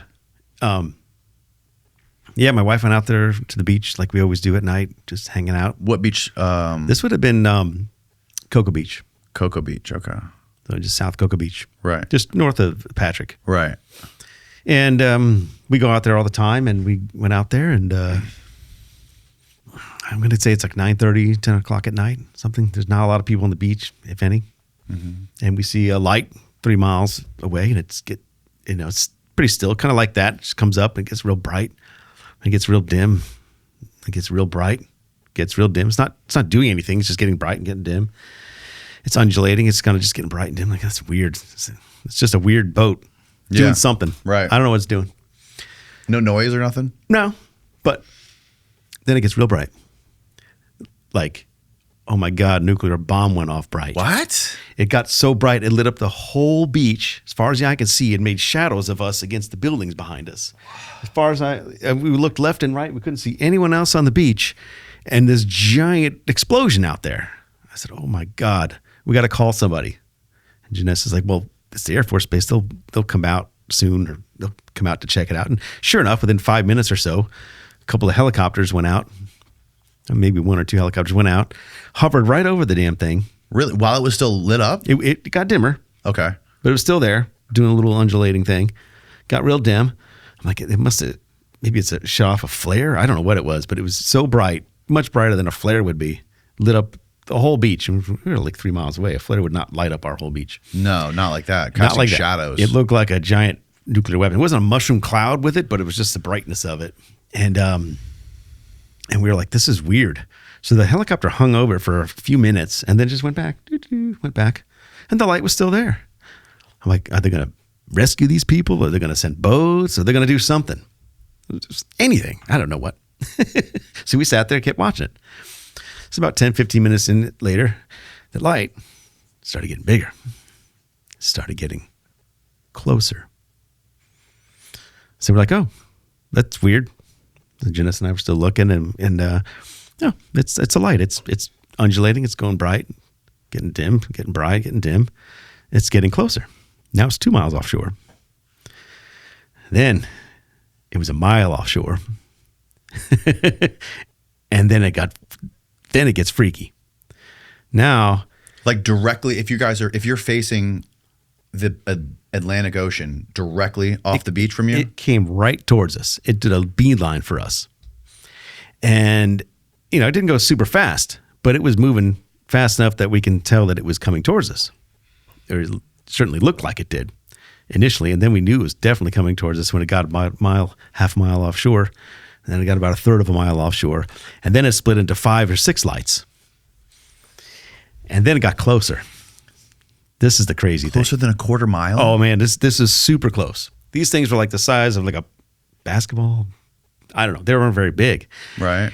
But they were very close. They were just where the waves started breaking. Like, oh, my God, like 200 feet out, maybe? Right. Something like that. Right. And they went and rotated these 5 or 6 lights, went like bicycle spokes into the water, halfway out of the water, halfway into the water. And they just kept doing this. And it was like the freakiest thing. I don't know what the hell it was. So we were walking away. Like, this is too close. So we already started hightailing. I would have been north. sprinting. So we were like, we're going to walk. And it followed us. Kept getting closer. While it was doing the spinning? While I was doing the spinning, the spokes in the water coming back out. And I'm like, there's no one on the beach. No one can see this. And so it got to the point where we started getting scared because we couldn't outrun this thing. This thing just came from 3 miles over here. And this is 45 minutes in. This is about way more than half an hour. 35 minutes of this experience. I'm like, this thing's not going away. So I knew my little alien tricks because I studied them for a long time. I was a kid. Always followed this phenomenon just for fun. Like, just close your eyes and just tell it to go away. And that's what I did. So I just said, Janessa, I'm just going to tell it to go away. Because when you get scared, it knows. And it went away after about 45 minutes. So really? It didn't get any closer once the waves started breaking, but it did not go away. It wouldn't have gone away if I didn't tell it to. I don't think it would have gone away unless I told it to. And it was kind of just completely gone after that. It was completely gone after that. It did the wave thing into the water, boop, boop, boop, and didn't come back out. How long ago was this? 2013, 2014, 2013. Wasn't that long. Whoa, dude. And it was a good half an hour, 45-minute thing. And I just, to this day, we were like, okay, this is going to be on the news. There was a boat that exploded. I'm sure we weren't the only one to see this. There's hundreds of buildings and apartments and condos. Someone had to have seen this. So we looked at the newspapers the next day, asked people that lived there. No, I didn't see nothing. It's like 10 o'clock at night. It's not like 3 in the morning. It was like 10, 11 o'clock at night. It wasn't even that late. Your wife described it the same way you did. Oh, She yeah. definitely saw it too. It wasn't just you. No, it was 2 of us. And we didn't go back to the beach right away after that. Wow. Oh, dude. It was scary, but it was like not super scary. But once it got a little bit too scary, told to go away and it went away. But I don't know what it was. I don't really know. But I don't think it's super uncommon. Like Stephen Greer takes his folks, and you know who Stephen Greer is. Yeah, I know who he is. Whether you believe him or not, I know he does take a whole group of people down to Vero Beach, about an hour south. Vero, yep. And they get the chairs and they sit up on the beach and they summon these lights. When they go, every 2-3 months, he takes a contingent of people meditate and they and just summon them. sit on the beach and they say, you know, think happy thoughts, and then his lights will come, and you'll see 4, 5, 6 lights. They'll be on the horizon, just dancing, last 10, 15 minutes and go away. He does that all the time. Don't know what it is. There's a lot of cruise ships sightings, probably more popular. That's a huge cruise ship port right there. There's right? a huge, Cape Canaveral is a huge port, and there's a lot of sightings off of cruise ships of these same red, what you saw, what I saw, things following the cruise ships, like dolphins do. Yeah. Following the cruise ships. Right. People have that on video. No one knows what the heck it is. I don't think anyone knows what it is. I have no idea. I wonder if those dudes in the helicopter knew what it was. They knew. They might know that it's there. I'm just speculating what the military does. They're just like they have to be aware of it, obviously. Yep. They're like, okay, they know what it's not. It's not the Right. Russians. It's not the Chinese. Right. So, okay, it's not them. We'll be fine. Let's go back. That's my guess. They know what it's not. Wow. That's all I know. But it was a heck of an experience. I can't imagine. I wouldn't have been able to stop thinking about that. I can't forget. But I believe you've seen this because I've seen these. Over the Yeah, water. and it's on video too. So it's like that didn't just like haphazardly happen to me. I went out searching it. Yeah. Like this just happened to you without asking for it to happen. Like we were begging. We were on the beach for 2 hours. This guy was saying he could do it. And I told my buddy about it. And I said, well, you could try going and looking for yourself. So he went out with his family, make it 2 years later, 3 years later. He said, Charlie, I saw the lights. Really? He's like, yep. He's like, yeah, I saw them. I said, did you try to summon them? He said, oh, yeah. Did they follow you? Oh, no, I ran. That's crazy, man. But him and his family I wonder saw if it them. has something to do with that area in the east coast of Florida. I don't know. I have no idea. I can't even speculate what the heck that is. Yeah, I mean, that's even as bizarre. close as they got, I mean, I could see how close they were. No feelings associated. No other sensory. You know, it was almost like it was not communicating, but it was basically like, hi, hello. Just friendly. Do you want to talk? Do you want to maybe get a little closer? You know, if I had to give it a voice, okay, you're scared. I'm going to go away. You know, and that was it. Wow. And that was everything. There was, I don't know what it was. I don't know. I couldn't even speculate. There was no solid object. It wasn't a ball of light. It was really just weird. It wasn't like an orb. I don't know what it was. Yeah. It's very strange. It's very strange. I couldn't even comment on it. Yeah.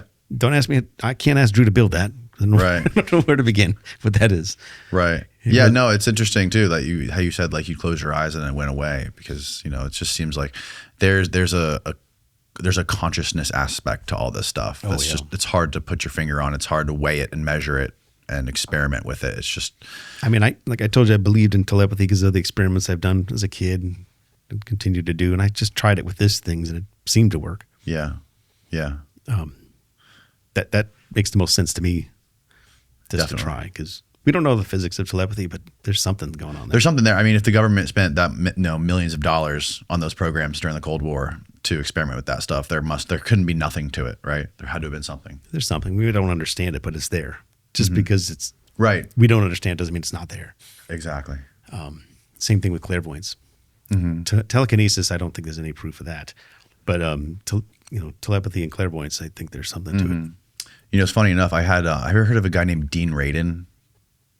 Which one's that guy? He's a CIA contractor scientist who's very much into studying this kind of stuff. And anyways, he is like an expert on this stuff, on this telepathy, clairvoyant stuff, the stuff like the Stargate program stuff and all this. Uri Geller and all these people.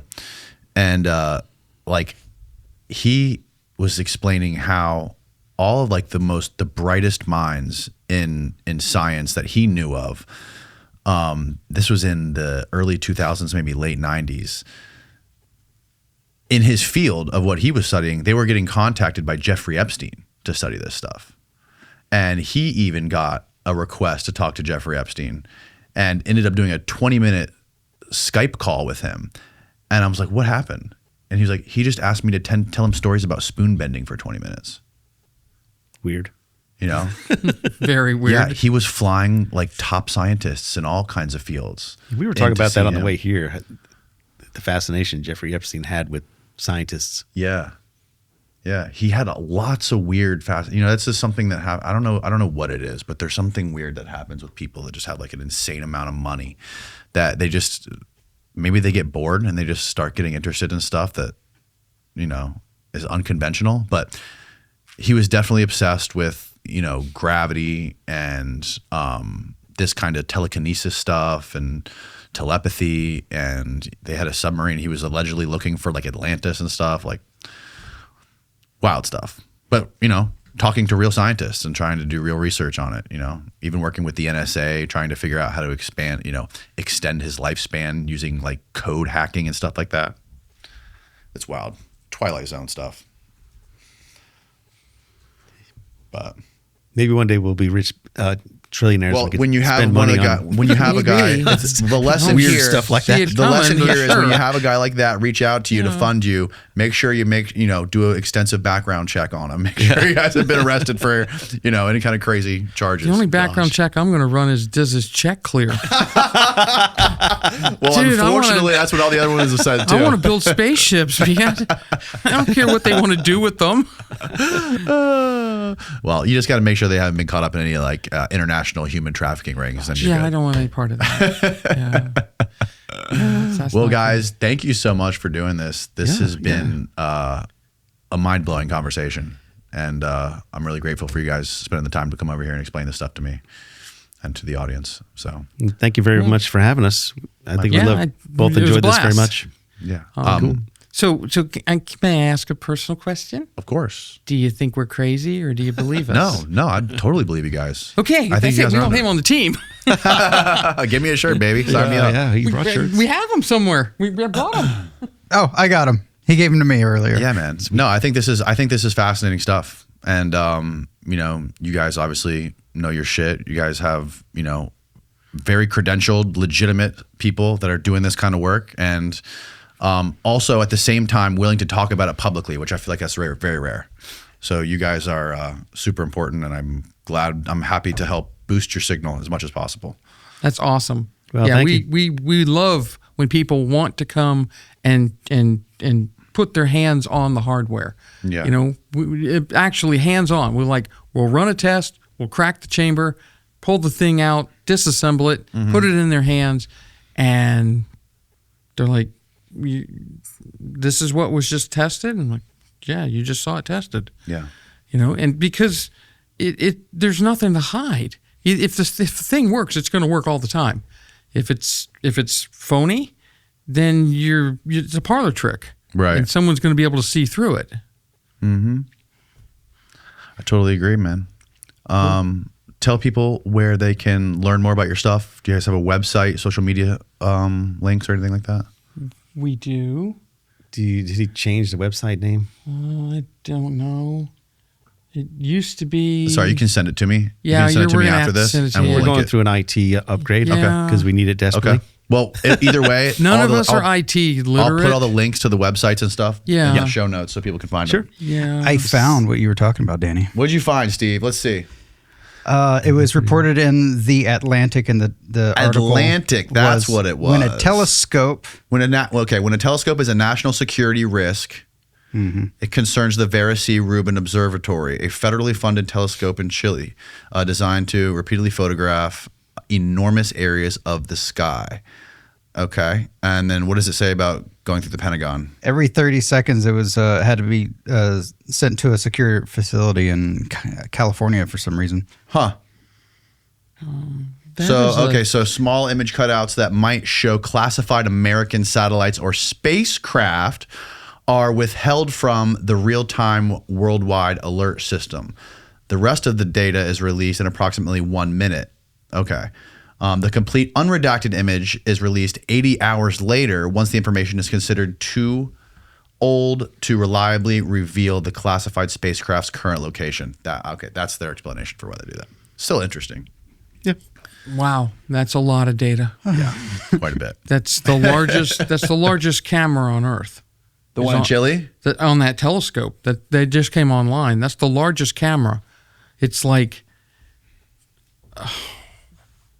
130 terabytes per image. Holy shit! Oh my God. It's ridiculous. Whoa. It's insane because they have like 2,500 cameras on their imaging system, and it scans.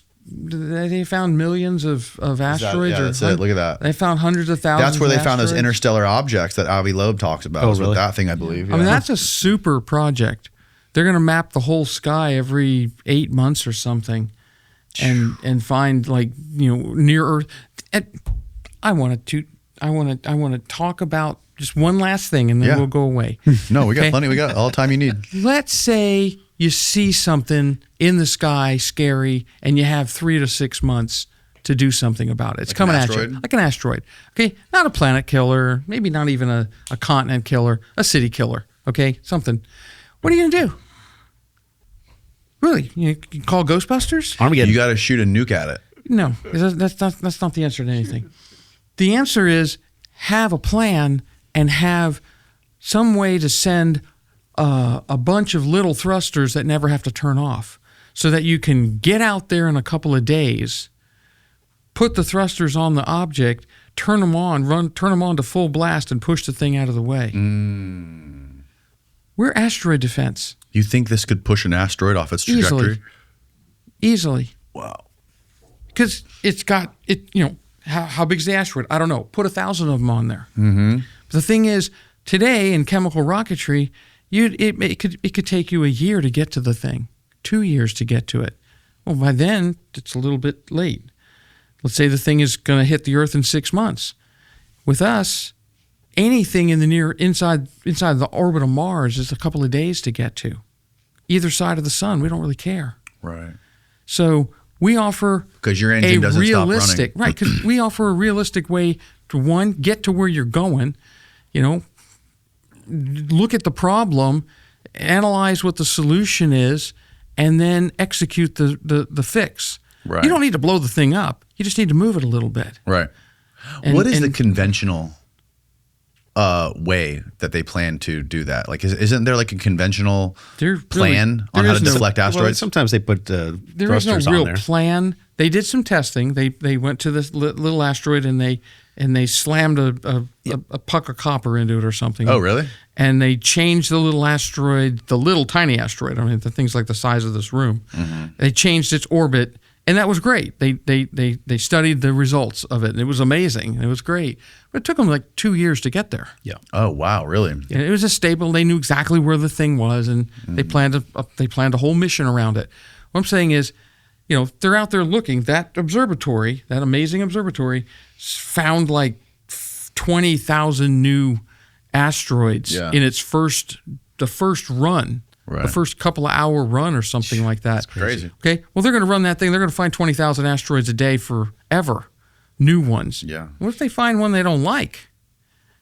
We're saying somebody come believe us and let us show you how we can build something that might be really useful someday soon. Totally. Because chemical rocketry ain't the answer to You nothing. could send it out to one of those interstellar objects too, just to look at that. I did the math. Wait for a we nice- could catch it. Billionaire Really? to We up for about another 2 months. We could catch it. That's amazing. You know that this telescope. Oh, you got the these huge telescopes. Since they've been brought online, they've already detected 3. Yeah, that's us. Yeah. Oh, there's a website. What Our is the website goes up and down. ExodusPropulsion.space. Yeah, that sounds like it. Fantastic. Yeah, we're not real good with that. That website's terrible. We'll link it but below. it's the best we got. We're working on it. looks good we're to me, working on man. a lot of things, and the website, we got a genius now on the team. I love it. And he's gonna, like I said, you can go out to any one of those videos, and one of them will show you how to build a thruster. I think the first one, a terrible picture of me, but will show you how to build a thruster. They'll show you how to build this thruster right here. You can build this thruster. I think I use this in the example. And when you get done, it will reward you with working. That's amazing, man. Well, we will link all this stuff below for folks. Thank you guys again. I very much appreciate it. It's been a lot of fun. It has been fun. Good night, folks.